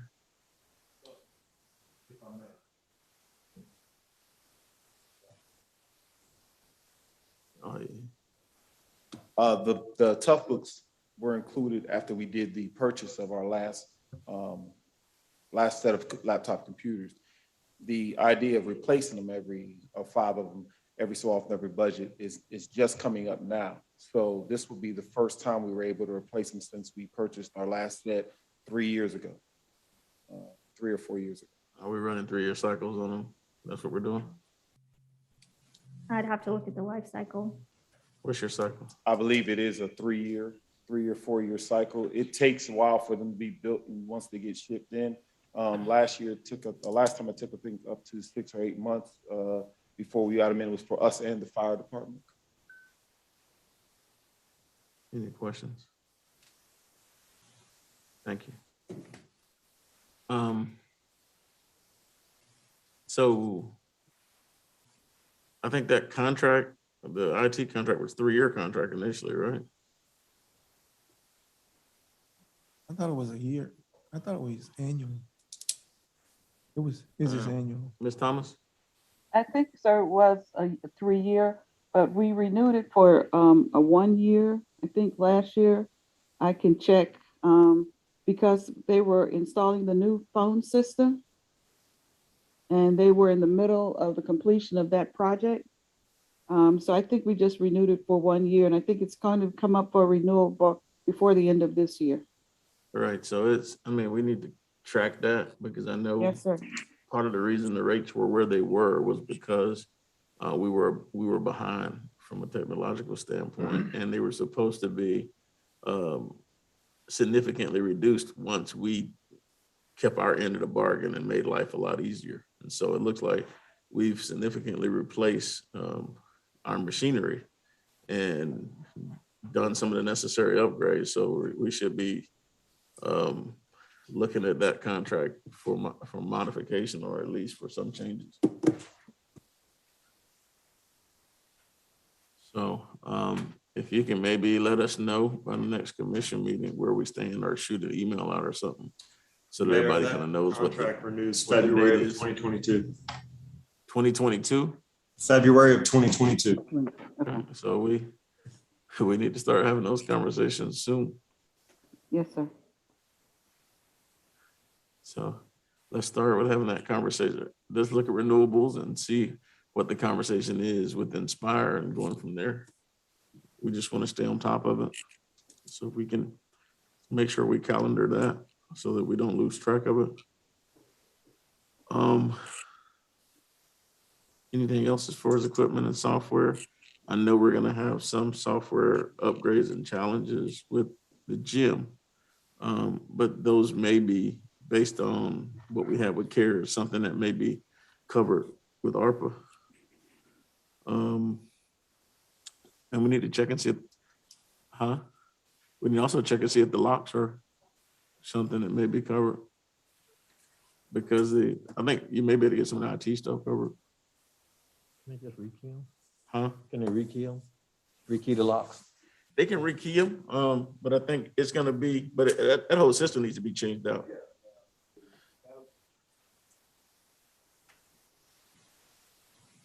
The locksmith that we use for the city, he went over there last week and he was looking at some of them, but he said a lot of the locks, they're prehistoric time, please, so it's best if we do the whole locks instead of rekeying them. Because he said he can't guarantee that the rekeying them would even work. That works in our prehistoric building. But yeah, we can look at that as well. And I mean, that code access, maybe some of those things or something that may be COVID related. What else? All right, next up, we have legal. Notable change is that we are moving salaries into professional services. And then we also added schooling and conferences for the city attorney. After that, we have general admin.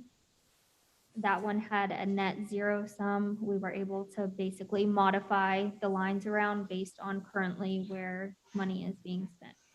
Yeah, so you switched it because when the transition went from Mr. Holmes, he was considered to be an employee as opposed to a contractor. Correct. Okay.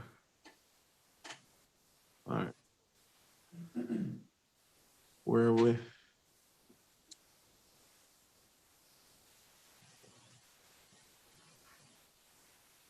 All right. So. Other government services. Yep. Liability insurance, that is based upon an estimate. We're still actually working with FMIT on exact figures. They did? Okay. Okay. So I'll double check that number as well. That was up significantly, right? Sir. It was up significantly, right?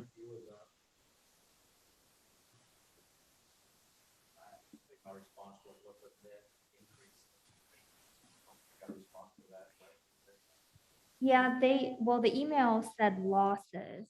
So what I did was actually pulled the invoice. So I need them to translate losses to invoice. So we started having this conversation earlier today, so everybody's kind of filled in where we are.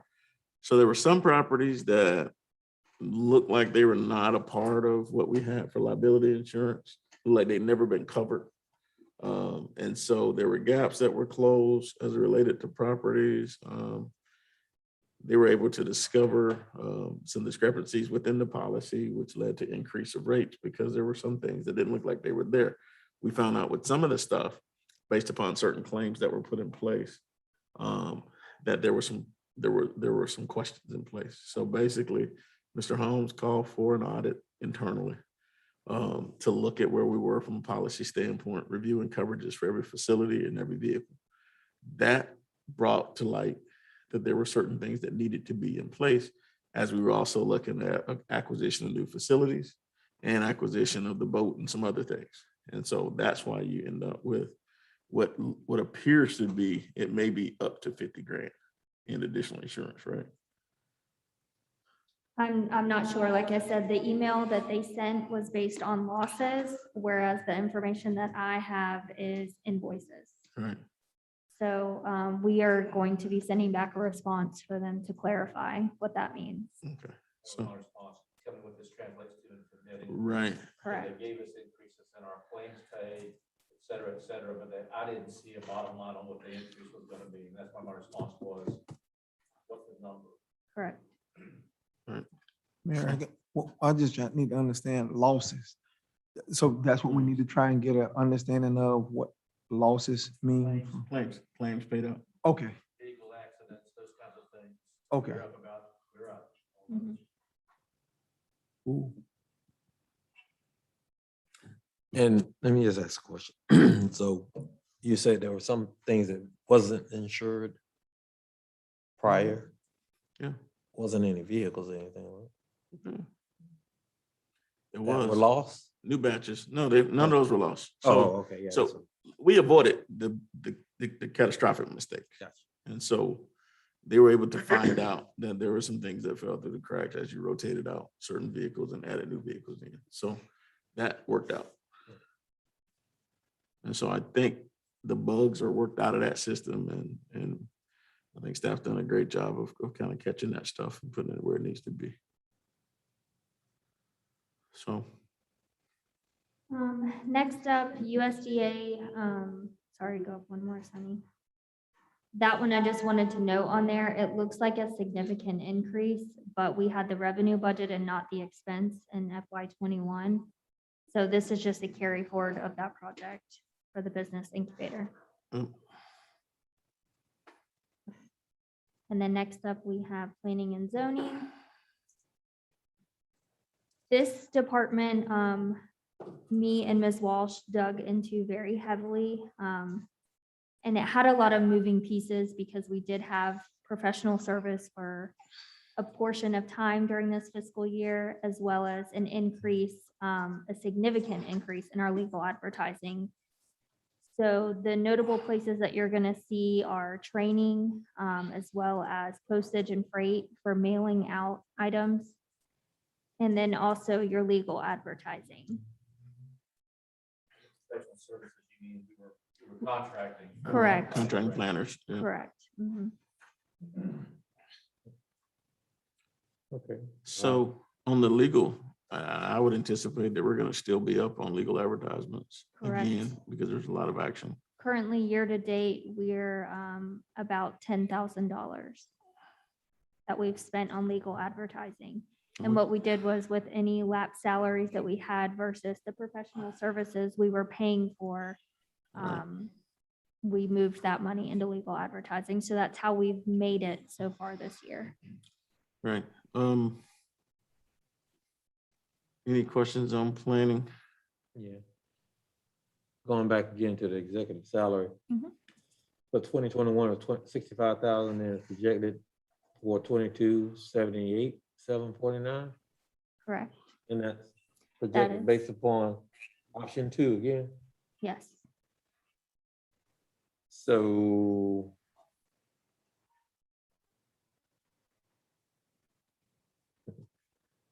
that's that step in pay deal? That's, that goes back to the question or statement I tried to make. And doesn't matter who the individual is in that position, but to the point that salary right now is 65,000, and what it will go up to based on that that option that's given. Which increase, as we see, is 13,749. So that is what was budgeted. So if you had a previous planning and zoning director, that was budgeted at 65,000, or if it was vacant at that time, because to be honest, that's a very rounded number. It could have been that it was vacant during that time and your previous finance director, along with city management at the time, slotted in an estimated amount. We can go back and pull to see historically what other directors were paid, but I believe that was done during the HR process whenever we were hiring. Position was vacant. It was, Yeah. And it was based on whatever the hourly was. 50 an hour, I believe, is what. Well, they still,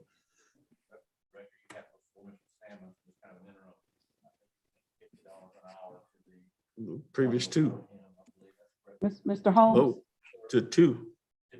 Yeah, we were paying 50. He said, he just stated what the previous contract salary was for the Correct. planning director. They were on limited hours, but Right. those limited hours, as the activity got greater, started becoming more and more like permanency. But the previous planning director was at the 65,000. Is that No, correct? that's a slotted salary number. Okay, I got it. I was just wondering. Yeah, I was just asking that one question. Oh, about whether Yeah. the last time we filled the position, Mhm. that person was here for a number of years, so their salary was a little bit higher. if you want the history on the planning director, what Ms. Jones can do is she can email you the specifics of the history on those. I'm having a The problem. last time we had the last time we had a full-time director prior to just the temporary spot being filled, when Thad Crow, I believe. was before Bernadette was that Right, Thad Crow. was Thad Crow. And Then he we stayed here he was here for Dean 7 years. Mims and, Steve Locknick. correct. And those were $50 an hour people. And while they were limited hours, ultimately, I think one of them ended up at about a $75,000 a year range before it was over. So But prior we had Ms. Fisher. What did Ms. Fisher make? Was it that? I don't know. I don't remember. That's what I was saying. Ms. Carry on. Jones, can you look that up while we continue? Carry on. What was that last name again? Fisher? Fisher. Bernadette Fisher.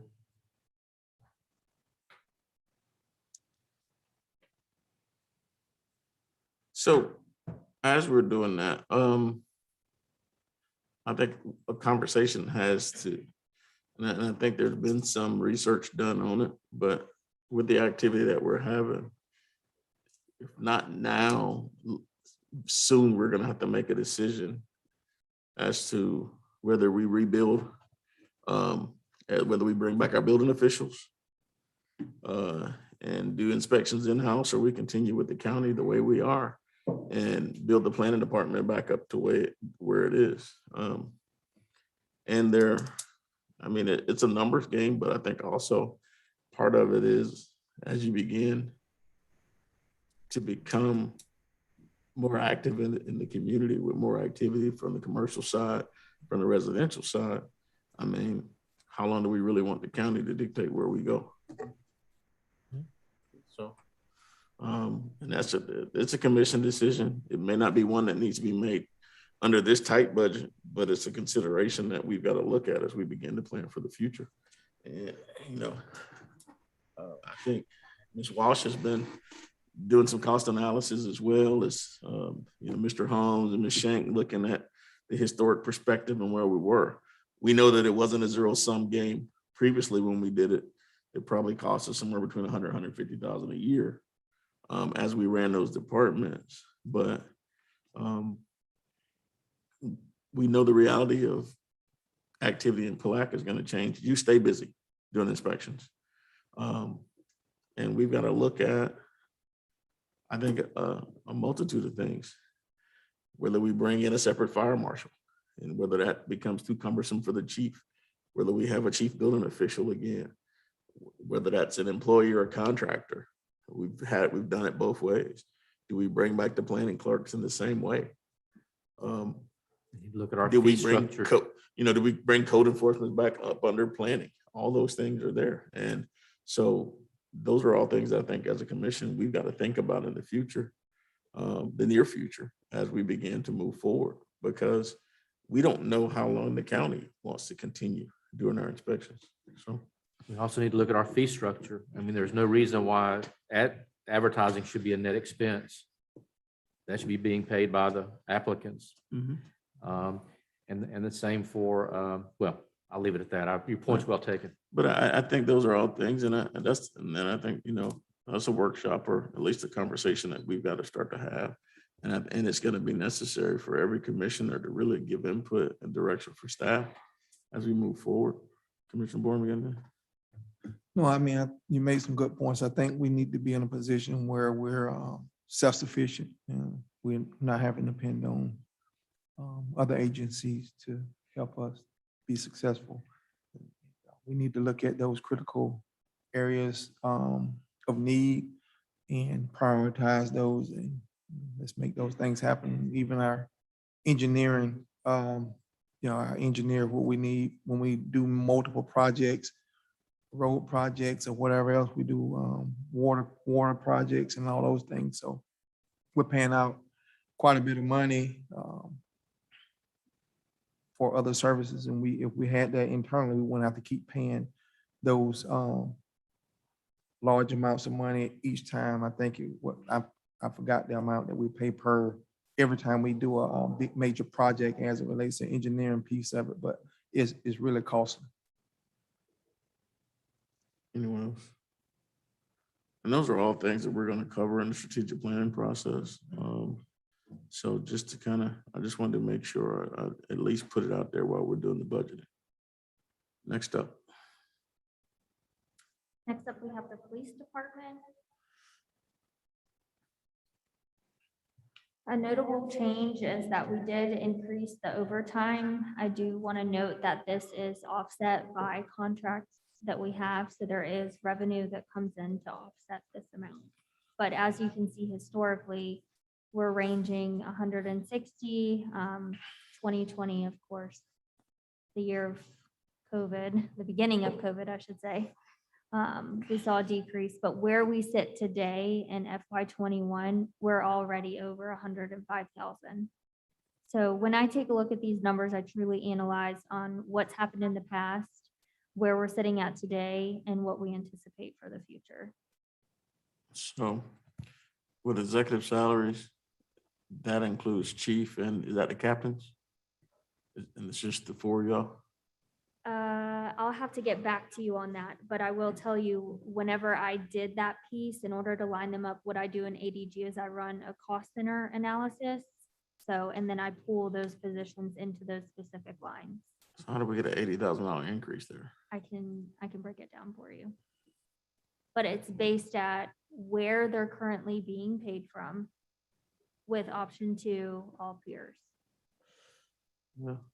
And I can give you the breakdown of who I'm about to specifically sound is like in there. Jones in a minute.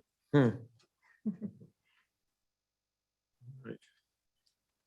And clerical as well, are they gaining a person, or again, that's the increased salary together? Correct. That's everyone that's pulling into that cost center. She got what, 5 clerical?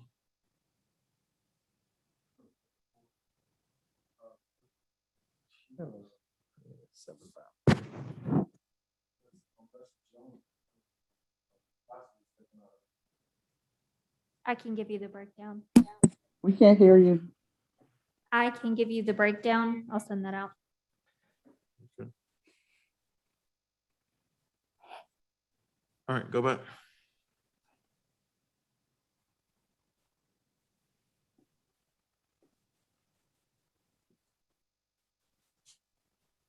Okay, you can scroll down.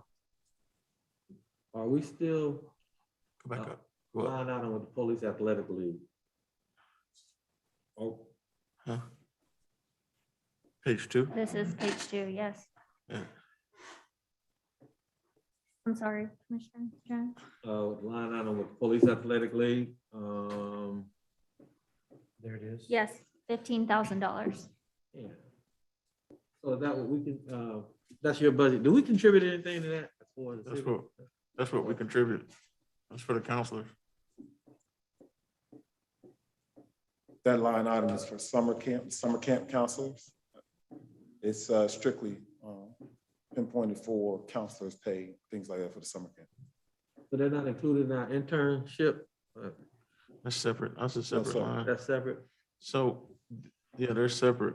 And so historically, you had another 15 in there. Well, actually, no, sir. So it came in a different manner, Right. back when Matt Reynolds was here, is what you're referring to. Yeah. So what we did is we went through our, what the line is, we went through our budget and we carved out money to be able to put into community services in the form of the police athletic league, to be able to pay for the counselors' pay and things of that nature. And that's where we created that line, along with what was additionally created and given to, for Matt Reynolds for other counselors or other Department? For the internship. yes.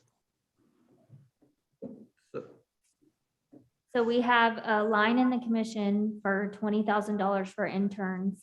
And then this line specifically is for the police athletic league camp counselors. So they invoice us $15,000 and the city pays them, All counselors aren't, paid out of the internship. yeah, because they're not all internship within that, they don't qualify for the actual internship. We have adults that actually serve as counselors.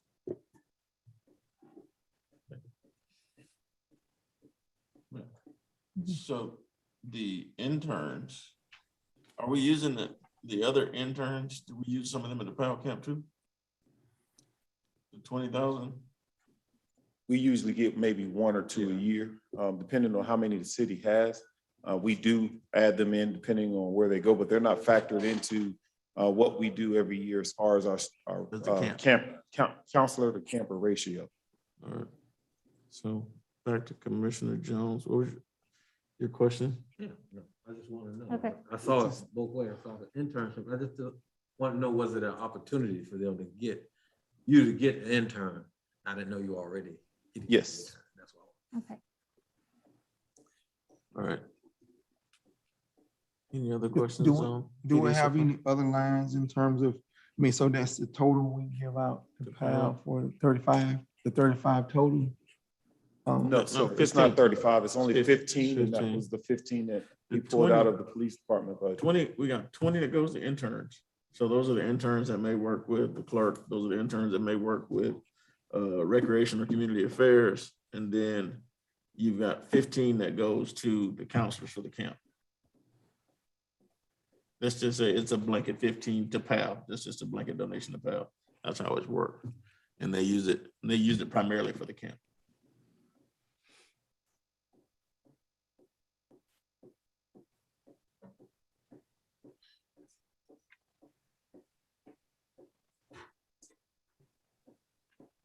All right, so next up on police, CIP. I will note that in here, in the CIP, it does not include $100,000 that the chief made as a request for the roof repair for the facility. That is not included in this budget. Just tear the building down. Is there a reason why? It don't cost more than 100. Why it's not included? It's a CIP for what? For the roof repair. Because it is a decision unit. If it's the wish of the commission, I will add that in. Your quote's going up to 100 now. Excuse me, sir. The quote's at 100 now. Well, right now, we've actually looked at a quote. We just got it patched once again, but we looked at a quote for getting it redone. They didn't take in consideration for the tower that's up there, as well as the air conditioning units. But when we got the quote, it was at 66,000. Not looking at both of those, so it's gonna be At least 80.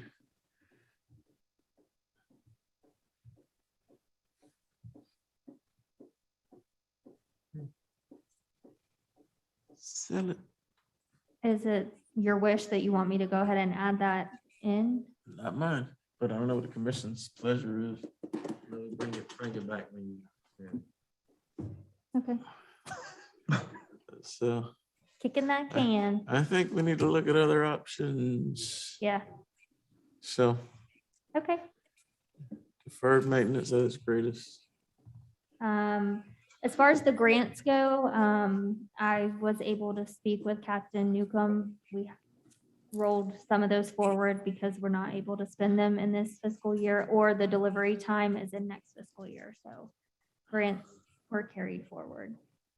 And your grants are matched by revenue coming in too. So you have the expense and the revenue. Should Jag Invoca? So exactly, the bulletproof vest grant, as Yeah. well as, and we fill those on a 5-year period, depending on the officer, as well as the new officers coming in. So depending on when that comes about, depends on if it needs to be moved forward to the next year. And then the JAG, as you're aware, as you alluded to, the JAG grant, depending on when it comes in, is the same.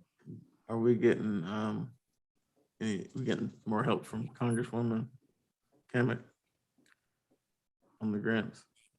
We are requesting, yes. Okay.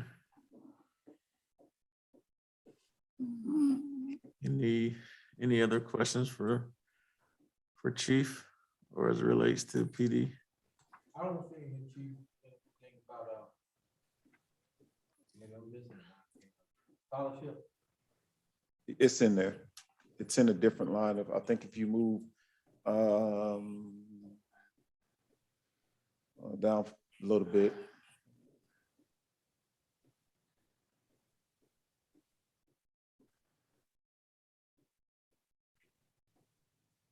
It may be up by the personnel section.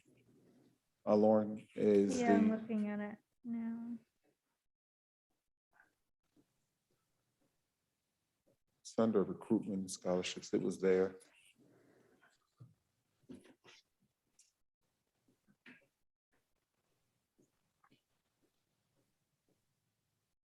Oh, it's right on the second page. Go up, Sunny. Right there at 5270 is the object code, and it's $20,000 for public safety scholarships. That's correct. So that's still in there. All right. You already have it allocated to somebody? For next year, no, sir. Let me ask you this, so when a person, we give it to a person and they are unsuccessful, how does that work for the scholarship? Do they get it again? Unsuccessful for the scholarship? That scholarship, to send someone to That's the correct. academy? Yes, sir. So how does it work when, if that person or go to the academy and unsuccessful, do we have to okay. pay again, or how that works? So it depends on where they left off. And no, sir, they give them credit for the portion that they completed, and then we just continue on and pay the rest that they hadn't completed. So no, you don't have to get a whole new scholarship all over again. No, you can continue on where you left off on the first original. And because I'm not really familiar, how do we pay them? How do we compensate them when they're going to school? So if we hire them in an officer's position. We just can't pay them as a high-risk person until they get sworn in. So they get paid out of one of the officers' slot, which would be the police officer's position, in which to underline which they'd be hired at. So there's no difference between an uncertified officer and a certified officer. We hire them as an officer, but at that point, they're uncertified. So is there a different pay Yes. scale for uncertified versus? So a yes, certified? there is. So there's a built-in 43-hour slot for them, and they cannot get any of the sworn or any extra duty, any overtime or anything like that, and they can't get any incentives as well. But the base pay, they get an officer's. The base pay. hourly rate, yes, sir.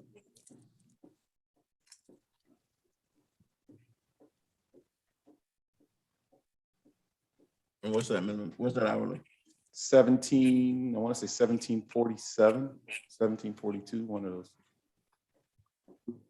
So haven't been entertained that when we hire these potential, we hire them on to be a law enforcement officer.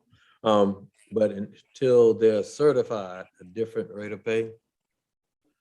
A separate or lower rate of pay? Is that what you're referring to? Well, absolutely, yeah. Well, what we do, and one of the biggest things we have and what we put in place in minor recruitment is being able to go out and get those individuals to come and entice them to come to the city of Palatka. That is one of the carrots we dangle for them, is the ability to be able to not only have that pay, but have that scholarship to be able to attend the academy. So in our efforts to fight and recruit, that is the tools we put in place, because they can also go and get the same pay for other organizations that's doing the recruitment and paying for the scholarships in the academy as well. Well, I look at it as incentive. If I'm not getting that officer pay, that's what I'm striving to do versus, you know, some people just not motivated. But that's a general conversation. I know because I went through one of those similar programs where prior to getting the certification, it was, you get paid as a pretty much a lower rate until you get that certification. So things change, though, I understand. Correct, but, and also we haven't signed a contract, and we let them know that if they fail to complete, then they are released from the program. Thank you, sir. Been pretty successful with that since the last year, haven't we? That is correct, yes, sir. 4. As far as minorities, we brought in just this last year, we brought in 4, and just 1 recently. How many we retained? All 4? So far, yes, we've returned all 4. That's good. Thank you, sir. Anything else for PD? All right, thanks, Chief. Next department. Sorry, code enforcement, that budget was flat. There's 2 salaries.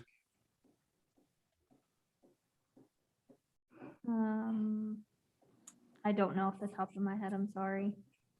Is that 2 salaries? That's Aaron and David probably. Probably. So Aaron's listed on the codes. Yeah, Aaron, a portion of her salary come out of code. Aaron is 50-50, you're correct. So that is 1.5 of a positions. Because Aaron's cost center is split. So part of the exercise whenever I was doing this budget is putting in formulas that automatically drag over the cost of personnel, benefits, FICA, et cetera, based on a report that I ran out of ADG. So if a person like Aaron was split between 2 departments, you're gonna see her salary in this department as well as the other ones. And I had to do that exercise for every single employee. So I apologize, I don't have them all memorized, but I did run the report. So just a point clarification. We had the CRA meeting advertised for 5. So do we have anybody on the line or? I am. Mayor Hill, this is Sunny. I have Commissioner Jeff Rose and DPI Representative Ms. Kemp on the line waiting for the CRA meeting. Okay, tell them we're almost done. Appreciate you. Thank you for your patience. Next department. Next department is fire. I won't call Chief Shell back up, sorry. No, I won't. That would be, Chief Taylor, fire. don't call him up. Go ahead. Notably on Come on, executive Chief. salaries, you do have the fire marshal. This year, it was budgeted at half, meaning that halfway through the year, we would hire that position. As of yet, it has not been advertised or filled. So for next year, in continuity, you would go ahead and budget the full position for the year. That's a fire marshal assistant chief. Yes, sir.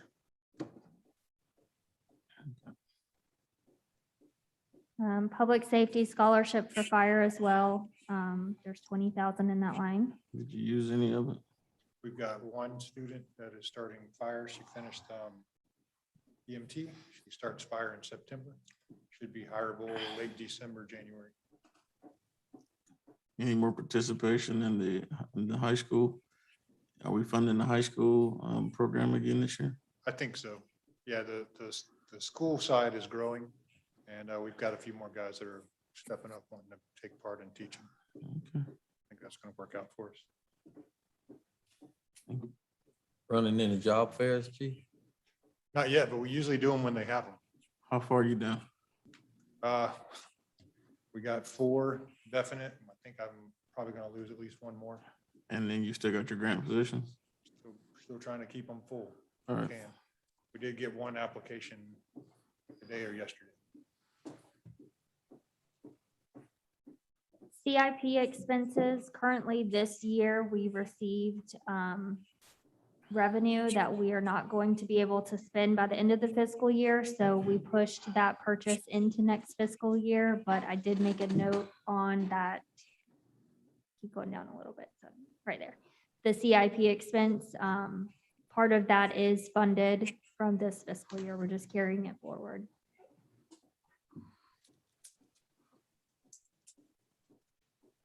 All right. Anything, any questions on fire? Next up. See, that was easy, chief. Yeah, I was about to say, you got off easy. All right, street. On this one, you'll note that the DOC prison crew guard, I kept that same amount in the budget. I just moved it into professional services. 37,497 was put into streets department. The other 20,000 is put into cemetery. So you will see that in each of those lines. But it also includes other items in there. So that includes your on-call, your iWorks, and then mowing and Fleetmatics as well. So you left I left that same amount. and you broke it down. Correct. DOT contracts, those are offset by the same exact revenue coming in. So that's net zero on both of those as far as your traffic light repair and street light repair. And capital outlay, they only had 1 item.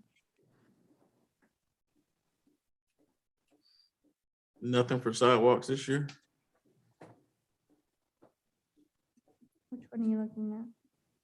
Sidewalk repairs? Yeah. No. Mr. Griffin, Yes, sir. why did we scrap sidewalks? Typically, we haven't funded sidewalks out of the general fund, sir. It's come from Better Place. Are we funding it out of Better Place again this year? Lauren? Yes. Fund sidewalks? Yes. All right. I'll wait till we get there. All right. Next up, we have cemetery. So the one notable change, like I said, you're going to see that $20,000 increase. That is for the mowing. I see the increase for tree removal too. Did we spend 20 on tree removal last year? In FY20, no, you spent 12. Yeah.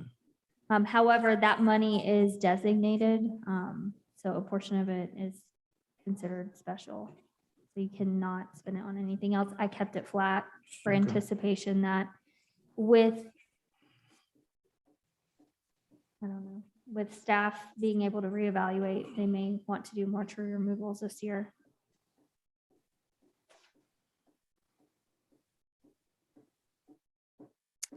Cultural services, part-time employee that was budgeted this fiscal year in there has Go been. back to the cemetery just quick.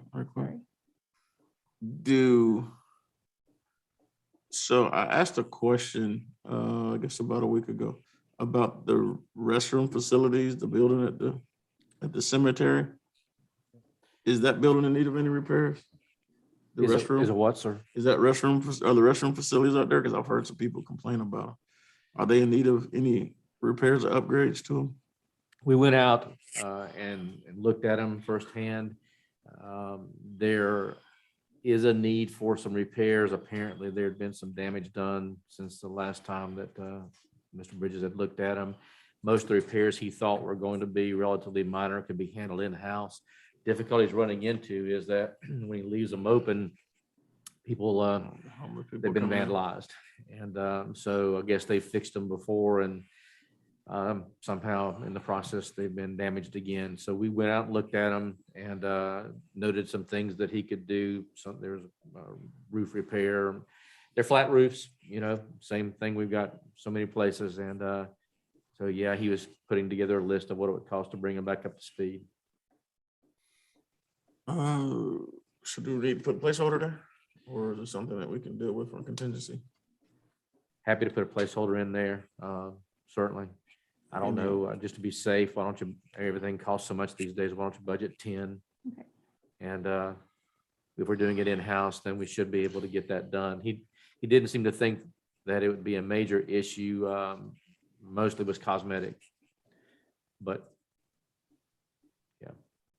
Okay, we'll go ahead and get that added in. Over there, say something more on call. Sure, so a portion of the cemetery pays for specific professional services.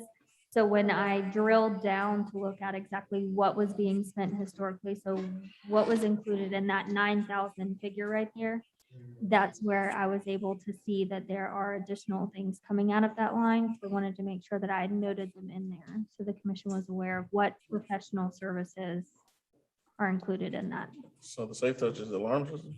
Yes.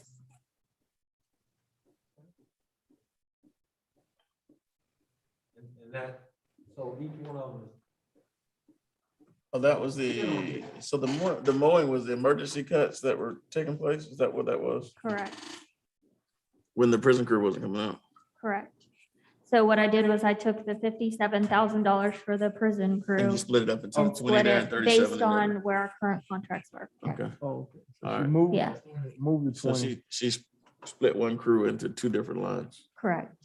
Based on what our current, Okay. All right.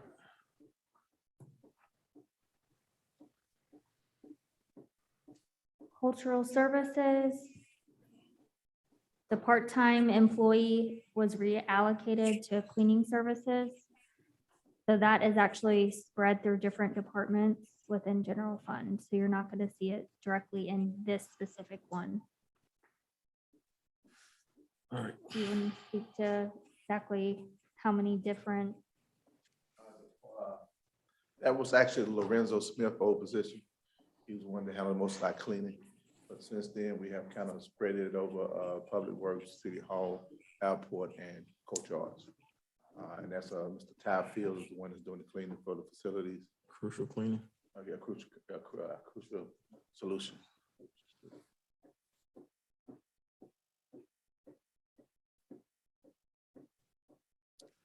for total, the net on this department though was a decrease of 13,000 or -9%, and that is due to the cleaning being parsed out into different areas.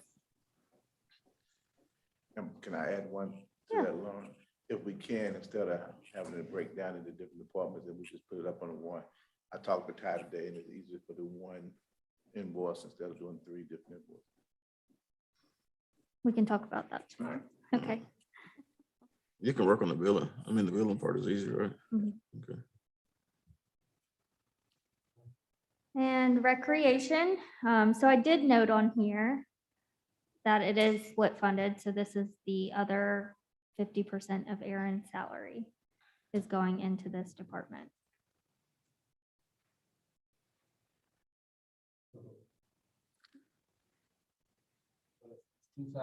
Three. 3. Well, 2.5. Yeah, the other one that Joey Pound had.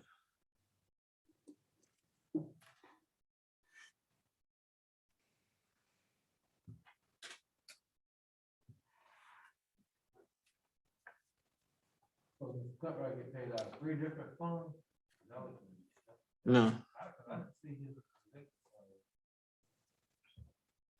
I will also email you exactly what his cost center is. Yeah. I think I just get, by my book here, I think I just get paid out of that one right there. Which one, this one? Yes. If you do the numbers on what I'm looking at, unless that's the projection of the Option 2, yeah.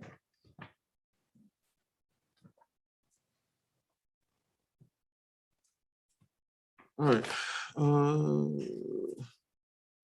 Field maintenance was an increase. And then just a note that the Jenkins funding is only, you budget that at 80. Correct. All right.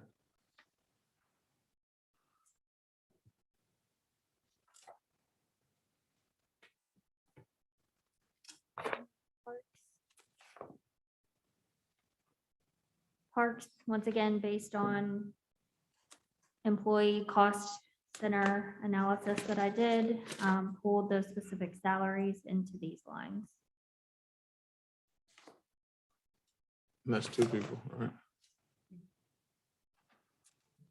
If you're wanting to dig down into specifically who gets paid from where, I can provide you that. Yeah.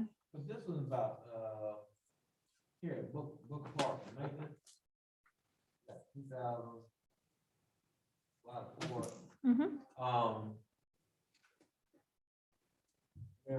Bathroom, I know we did some repairs there. The restrooms over there, but they have some safety hazards. I was there 2 weeks ago. And it's on the playground, swing. I think I took some pictures. I didn't show. Apologize, but I think they're gonna need a little more than $2,000 over there at that park. They also have some safety issues for the roll down.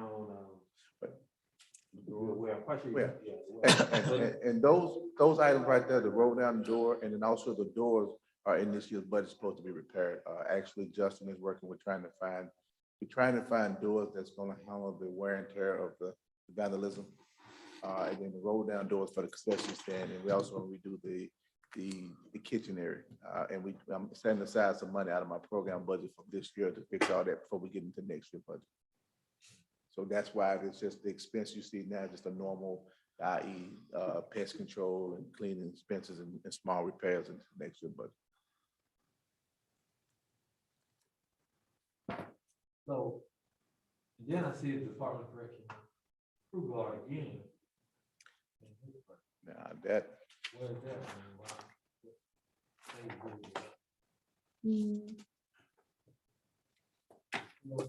Yeah, that I'm gonna have to take a look at. Yeah, because I didn't. That's the Yeah. third. That's not the 37. No, Yeah, yeah. that's the third crew. Oh, there was a third crew. Okay. That's not on this sheet right here. Not on the sheet that I got. The reason why I asked that about, I would like to see that added in there, because you got attention to the, I think Brian, you got 6,000 over there, but again, Fred Green, 3,000. And done that attention because of the safety factor. That's the mere reason I'm telling you. The swings over there, Well, when we created the budget, I was more or less looking to that the complex would be completed by now, and some of the renovation of the complex will spill over into the Booker Park renovations. But with the process of that, I need to move some more money.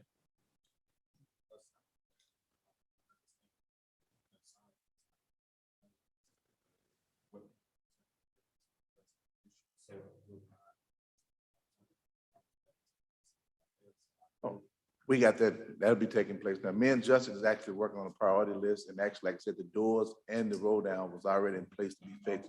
And down the park, we'll go over there and take a look and see exactly what we need to get fixed. But we do have a little money set aside in the program budget that I can move around to get any kind of safety measures fixed. Can y'all forward him the pictures as well, or take him over there? All right. Keep rolling. All right. Price Martin, building maintenance was decreased by 4,500.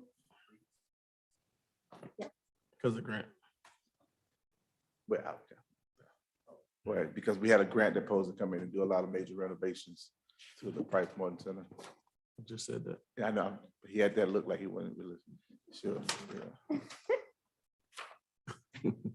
Water taxis, we did have an increase of $19,000 for the liability insurance. Right now, the water taxi contract is slated at 0 because that is still under negotiation. I move we sell them.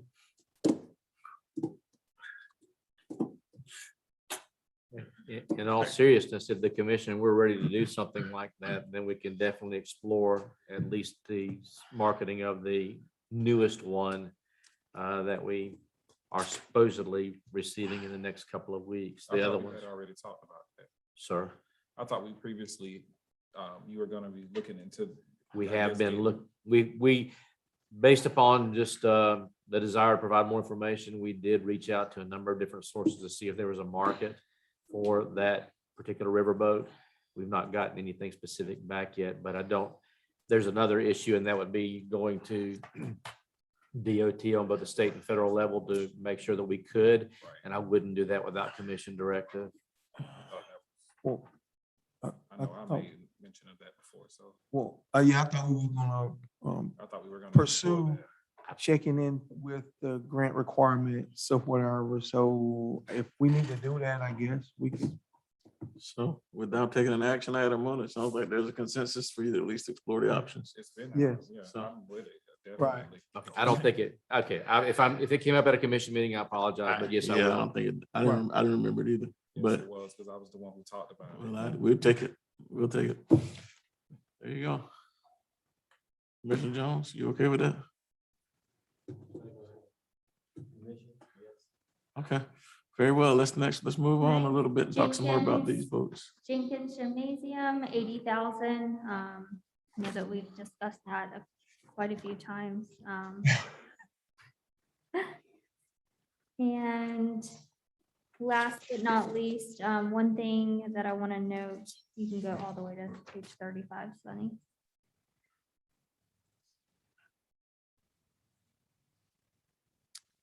So right here, I want to note that in the contingencies line, sorry, one up. Sunny. Radio. Yep, radios. So I separated out the radios from our operating cash reserve, which is the first line in your reserve. The cash reserve is unassigned fund balance. So should the radios not cost that much, that is based on the estimates that we've been given, the remainder could be moved back down into your reserves. Operating cash reserve is budgeted at 2.7. That is 25.94%. If the commission were to go with just what GAAP provides as best practice at 16%, that is 1.6 million. No. So slotted with option 2 and the proposed budgets from department heads in front of you, this is your balanced budget at this time.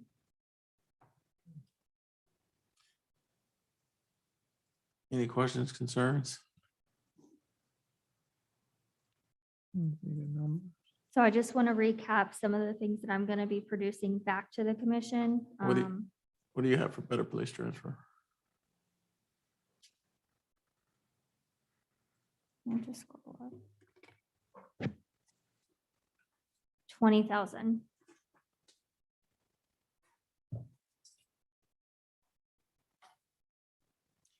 Some of these numbers I will say is your revenues as well. So based on what you do with personnel is a moving target, like I said, until you solidify what you would like to do personnel wise, that's going to change some of these numbers. Not significantly, but it will change them. But also look at the transfer to the airport fund.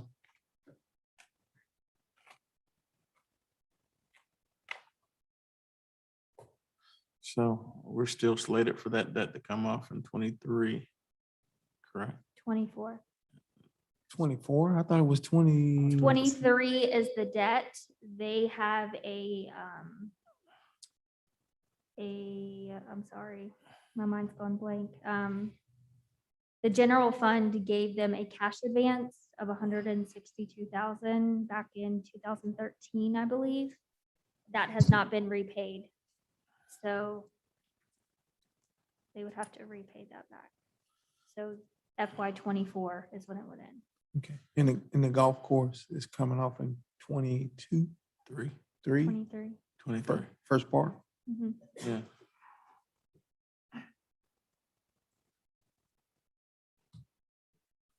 All right, and so they've got some significant capital improvements that they'll be coming in to talk about later on.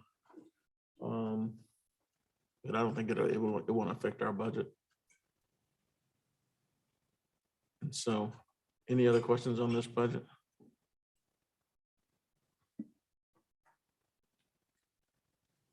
Seeing no more questions, we are set to adopt the budget on, The first public hearing is September the 9th. Our next workshop is August 26th.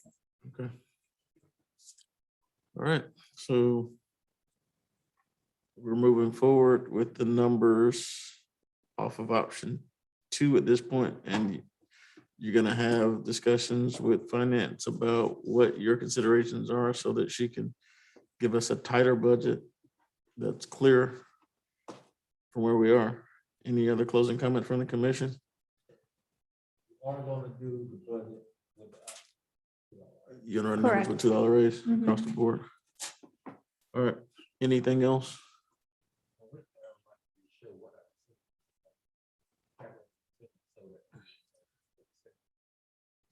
For the employees. Also, I want to look at the breakdown off of executive salaries, Okay. what the increases are for every executive salary. Can we maybe get that in like an email or something? Because I think that may be critical for us to see what the impacts are for our directors compared to how that number affects us. So. For every dollar, I think it's 2,080. Aside from fire. Yeah, and if you add, like this, if you add the benefits in 40 more percent, you'd be around about 2,600 per dollar you give for every dollar. So we're looking at about 5,000 some dollars if we do a $2 raise across like that per person. Minimum at least 550,000 Yep. plus Okay. the So FICA difference. I think we've compressed our options down so that it gives us a bit more clarity as to where we go. And so let's just kind of see where we are there and move forward. We appreciate everybody for your work on this. We will see you back in a couple of weeks so that we can kind of get closer to our final point. So if there's nothing else, we'll stand adjourned and we're gonna move right into our CRA meeting. You can go ahead, you got time. We'll move right into our CRA meeting because I appreciate Ms. Kemp and Commissioner Rawls. I appreciate y'all being patient with us. Not a problem. I was talking to Ms. Kemp. I wasn't really worried about you. Actually, I'm coming live to you from St. Augustine where I'm on vacation. Oh, you get those? Yeah, I actually started the meeting. I was driving from Palatka. I drove all the way from Palatka to St. Augustine. Sounds like you were speeding, but that's just No. another thing. All right, so we're gonna Pastor Mulberry, I know we got you on here. We're gonna. Yes, sir. We've already had the invocation from the previous meeting, so we're gonna leave it there if you're okay with that covering being all right. I'm fine, sir. Yes, sir. And so we're gonna skip all the formalities for this meeting. We're gonna call this meeting to order. This is our City of Palatka CRA meeting for June 14th. Not June 14th, for August 9th, 2021. I know I'm getting old. We're gonna go ahead and call this meeting to order. Roll call, please. Mayor Hill, Here. Commissioner Campbell, Present. Commissioner Borum, Present. Commissioner Jones has stepped out of the room. Commissioner Jeff Rawls. Present. I don't see Representative Kemp. Representative Kemp, are you still on the line?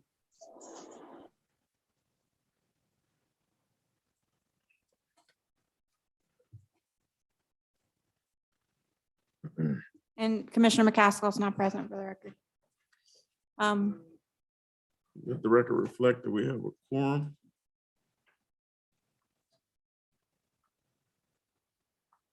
Commissioner Jones is here. Go ahead. Just before you go, has everyone had an opportunity to review the minutes from the June 14th meeting? Motion to approve. There's a motion on the floor and a second. Is there any further discussion? Question. All in favor, say aye. Aye. Aye.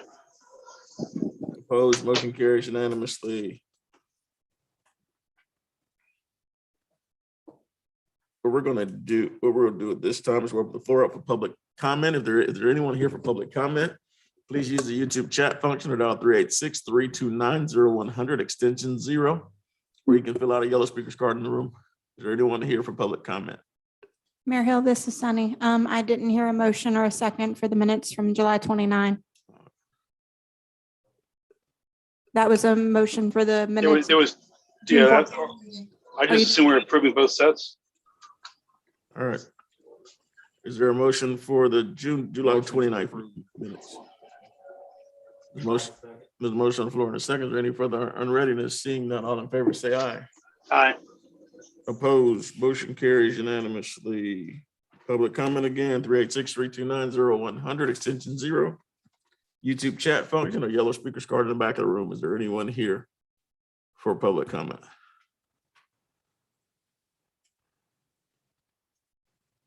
Seeing no one, we'll close public comment.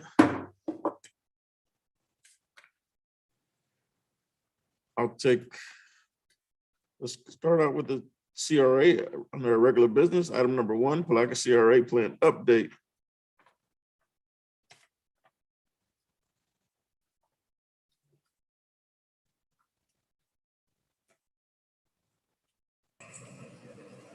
Mr. Jones, Yes, sir. welcome.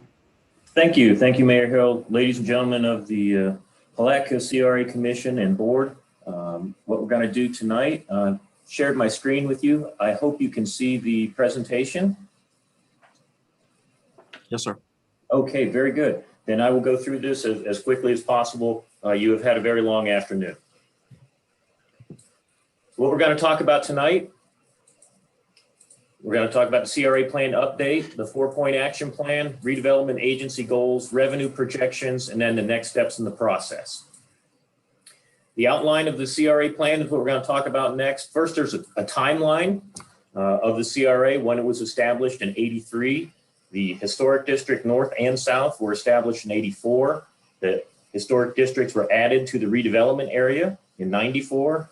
The previous CRA plan was completed in 2009. A 30-year extension occurred in 2012, and then the CRA plan update in 2020. Here's your CRA area. You see the central business district in the middle, and then you see the north and south historic districts, and then also the outline of the CRA document itself. The CRA plan is focused on a 4-point action plan. Those 4 points include continuing infrastructure improvements, establishing and reinforcing connections, activating opportunity sites, and encouraging private sector investment in the redevelopment area. The conceptual master plan shows the CRA area and the proposed locations of improvements in the area, including roundabouts, gateways, streetscaping, opportunity sites, roadway improvements, sidewalk improvements, decorative lighting and lighting improvements, picnic tables, splash pads, trailheads, and restrooms. This is a conceptual master plan to show the general location of the proposed programming improvements. The redevelopment agency goals address administration, housing, community and culture, infrastructure, public space and amenities, public health and safety, and the regulatory environment. So those are the items that are addressed specifically by the goals within the redevelopment plan. The TIF revenue projections are next. We've done TIF revenue projections for each one of the districts. And so you see those on the left-hand side of the screen, and then you see the combined revenues through 2042.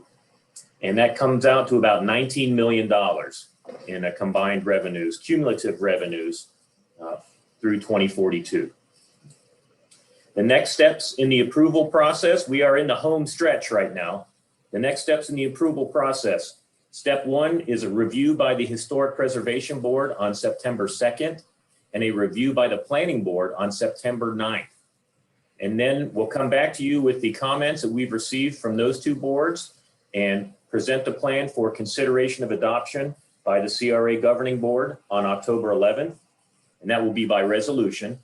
And then adoption by the City Commission will occur by ordinance with the first reading on November 18th and the second reading on December 9th. Mayor Hill and ladies and gentlemen of the Commission and CRA Board, I would like to express my gratitude and thanks to the city staff for their support and direction during this process.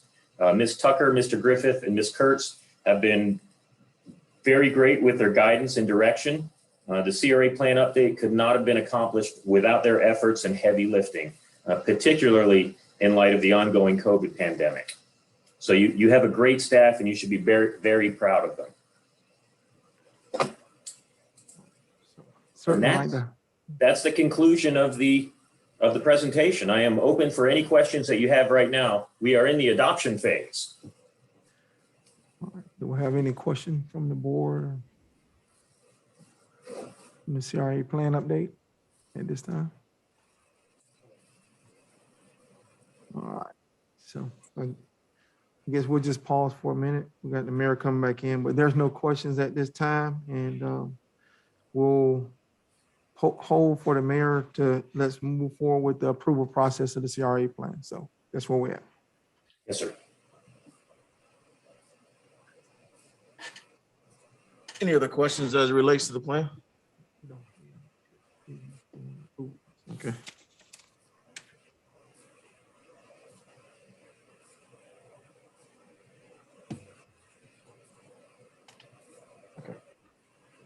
You've got the plan update as it's in place. I'll entertain a motion at this time to approve the update. So moved. Second. There's a motion by Commissioner Campbell, a second by Commissioner Borum. Any further discussion? All in favor, say aye. Aye. Aye. Motion carries unanimously.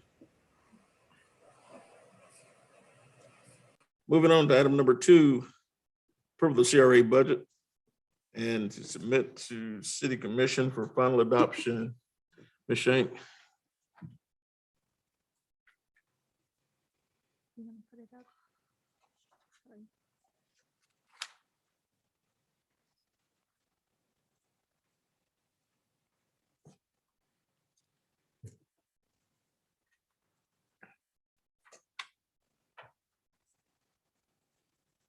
Sorry, 1 second.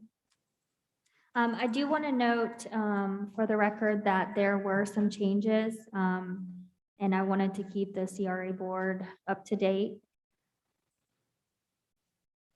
Part of the budget process, what we do is we forecast out what we are anticipating to spend this fiscal year and then what needs to be carried over into next fiscal year.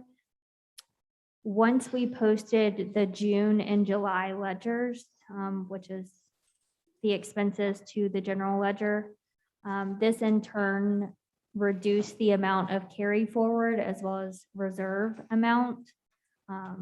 So most notably, if we go to the last page, Sunny. Go up one more for me. One more. Keep going, sorry. The budget, here we go. Your reserves for downtown are slotted at 274,000, south at 61,000, and north at 26,000. So based on currently where we're at, what's been spent so far this year, what's carrying forward, and what projects we're looking at, those are your reserve amounts. That is the one change that was done from the last meeting to today. Any questions? Okay.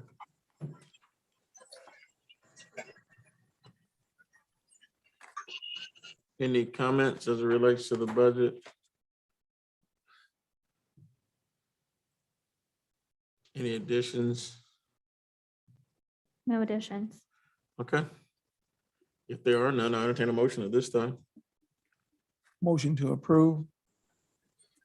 Second. There's a motion on the floor, the second by Commissioner Rawls. We got Windstream. Yeah, he's on Windstream. I'm on Camp Stream. We need to have a conversation about rural broadband. So there's a motion on the floor in a second. Is there any further discussion on the motion? Seeing none, all in favor, say aye. Aye. Oppose? Motion carries unanimously. That was the quickest budget work we've done. Guess I made up for all the rest. Next up, SBDC third quarter report. Welcome.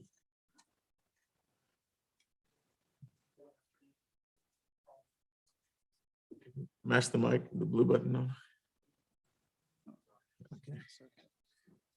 Good afternoon, everybody. Rick Paul from the SBDC. How's everybody today? We're great. Good to have you. Thank you very much for having me. So things are going very good, and I'll be fairly brief because I know you guys have been sitting in here for quite a while. I am trying to accomplish lots of things, but one of the main things is trying to get in touch with each of you just to introduce myself personally and to try to get some feedback about what you think, for small business in this area. I've got topics coming up in a minute about education. So what sort of topics you might like to see in Palatka?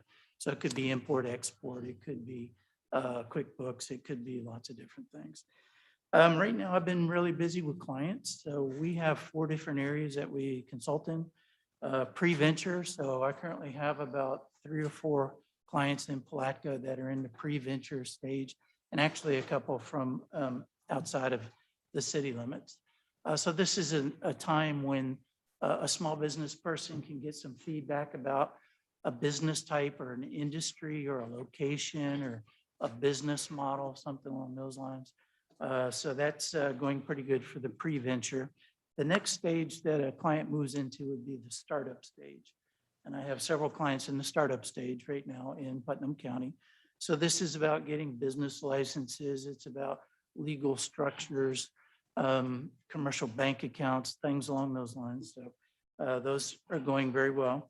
The biggest chunk of the clients at the moment are existing businesses in town. So some of these businesses have been here for 30 or 40 years or longer and need a little help in certain areas. So if I don't have the expertise, I recommend one of my SBDC fellow counselors because we're a team and we all work together to help them out. And then the final stage would be business exits. Hopefully, it'd be a voluntary business exit, not one that is causing them to go out of business. But I don't have any clients in that particular area right now. So some of the counseling areas right now are marketing. So this is new business startups, existing businesses, trying to find out if their products or services are good for this particular area.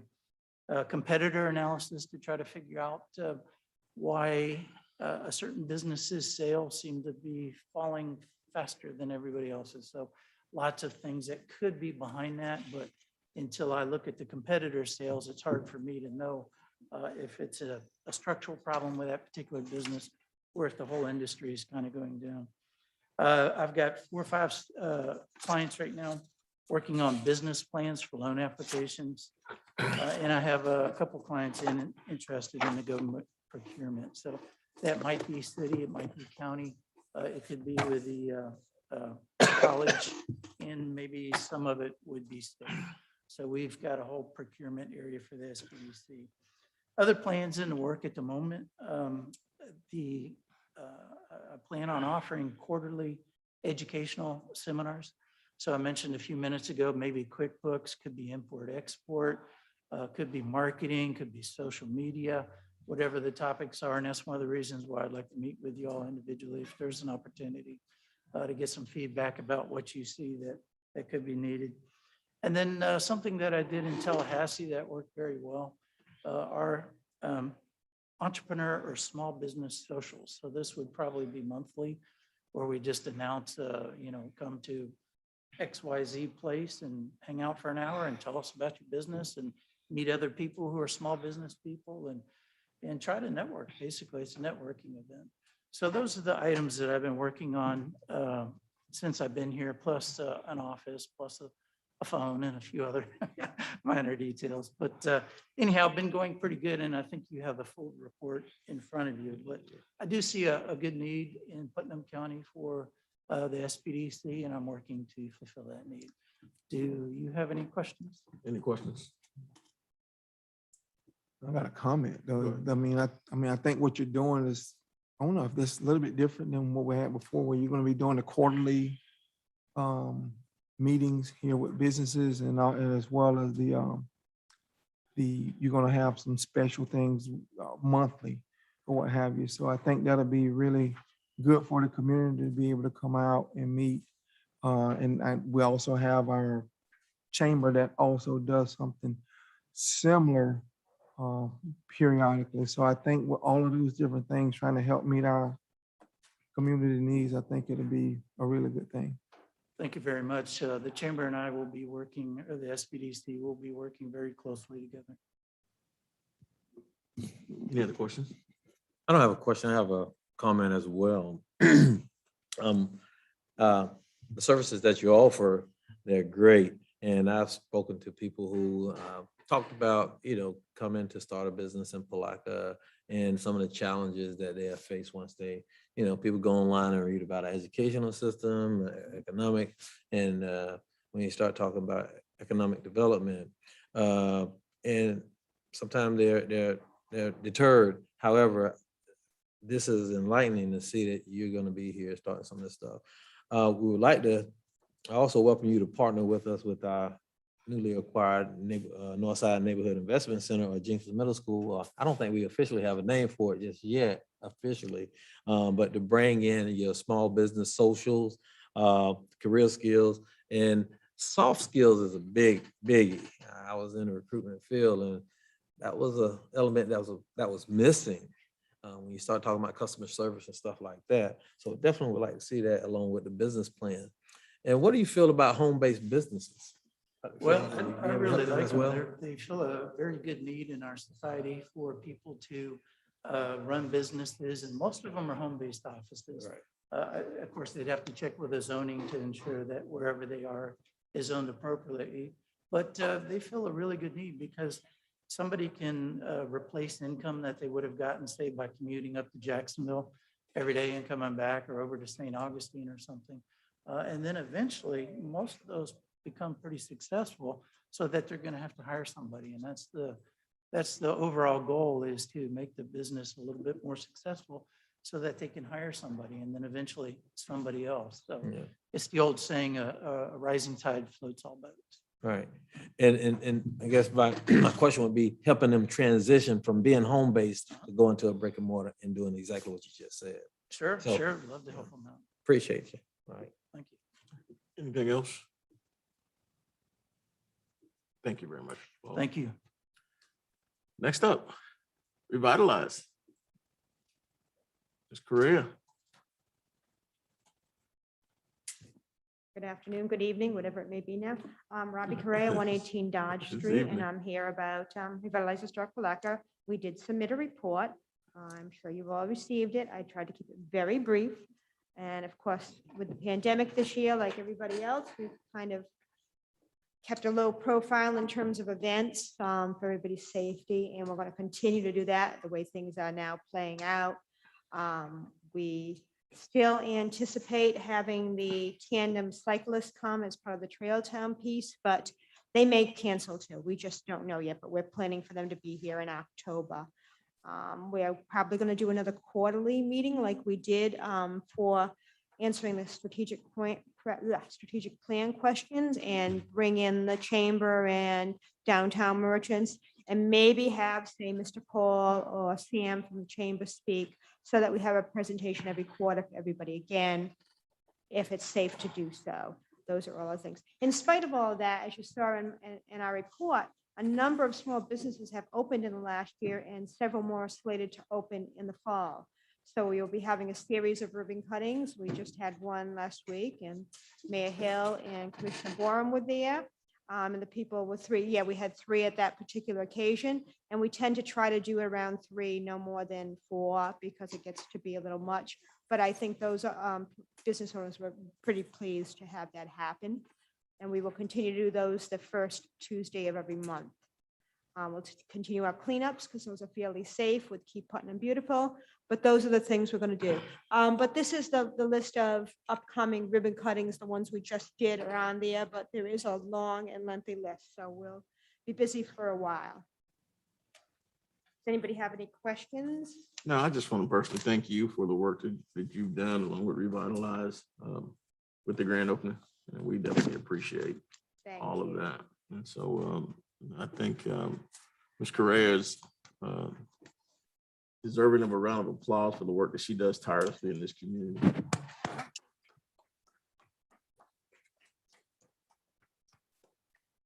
I know a lot of times that work goes without thank you, but you do it. Yeah, it works out perfectly. You're gonna get free groceries after this in about it, and then a little bit. So we appreciate you coming in, starting your new business up, and just really believing in Palatka. And so thank you again for all your hard work. If there's nothing else at this time, we're gonna go to our closing comments. Commissioner Ross, 14 seconds.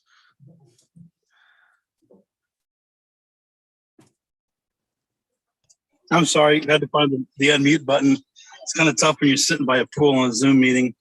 I really have nothing. I was able to meet with the SPDC a couple of weeks ago, and I would like to say that I hope that that the city and the county can start working on some of these projects together. I heard, I'll be honest with you, listening to your budget presentation, I was very jealous. I wish we could do that at the county level, but for some reason we don't. But I really don't have anything else. Just hope that we can see some cooperation between the city and the county real soon, because there are some projects, especially regarding the CRA, I think we can work on together. Your mic's on. We have a meeting scheduled, myself and Jonathan and Mr. Suggs, and I think Public Works Director from the county, to begin some conversations along the lines of what you and others have instructed. And I think it's already set for the 16th. I forget the date, but we are going to attempt to try to bridge that communication gap as you and other commissioners have asked me to try to do. Okay, appreciate that. Commissioner Campbell. Oh, I'm sorry, go ahead, Commissioner Rowe. No, I said that's excellent. Thank you very much. I appreciate it. My comment is directed to Commissioner Rawls. I'm a little jealous of you right now because you're around the pool and I'm here, but that's it. I'm at a different kind of board meeting. It's a diving board meeting. I just got to the pool a few minutes ago. Commissioner Jones. Commissioner Bourne. No comments at this time. Thank you. Okay. There's no comments. I'm gonna follow suit. We're gonna go ahead and stand adjourned.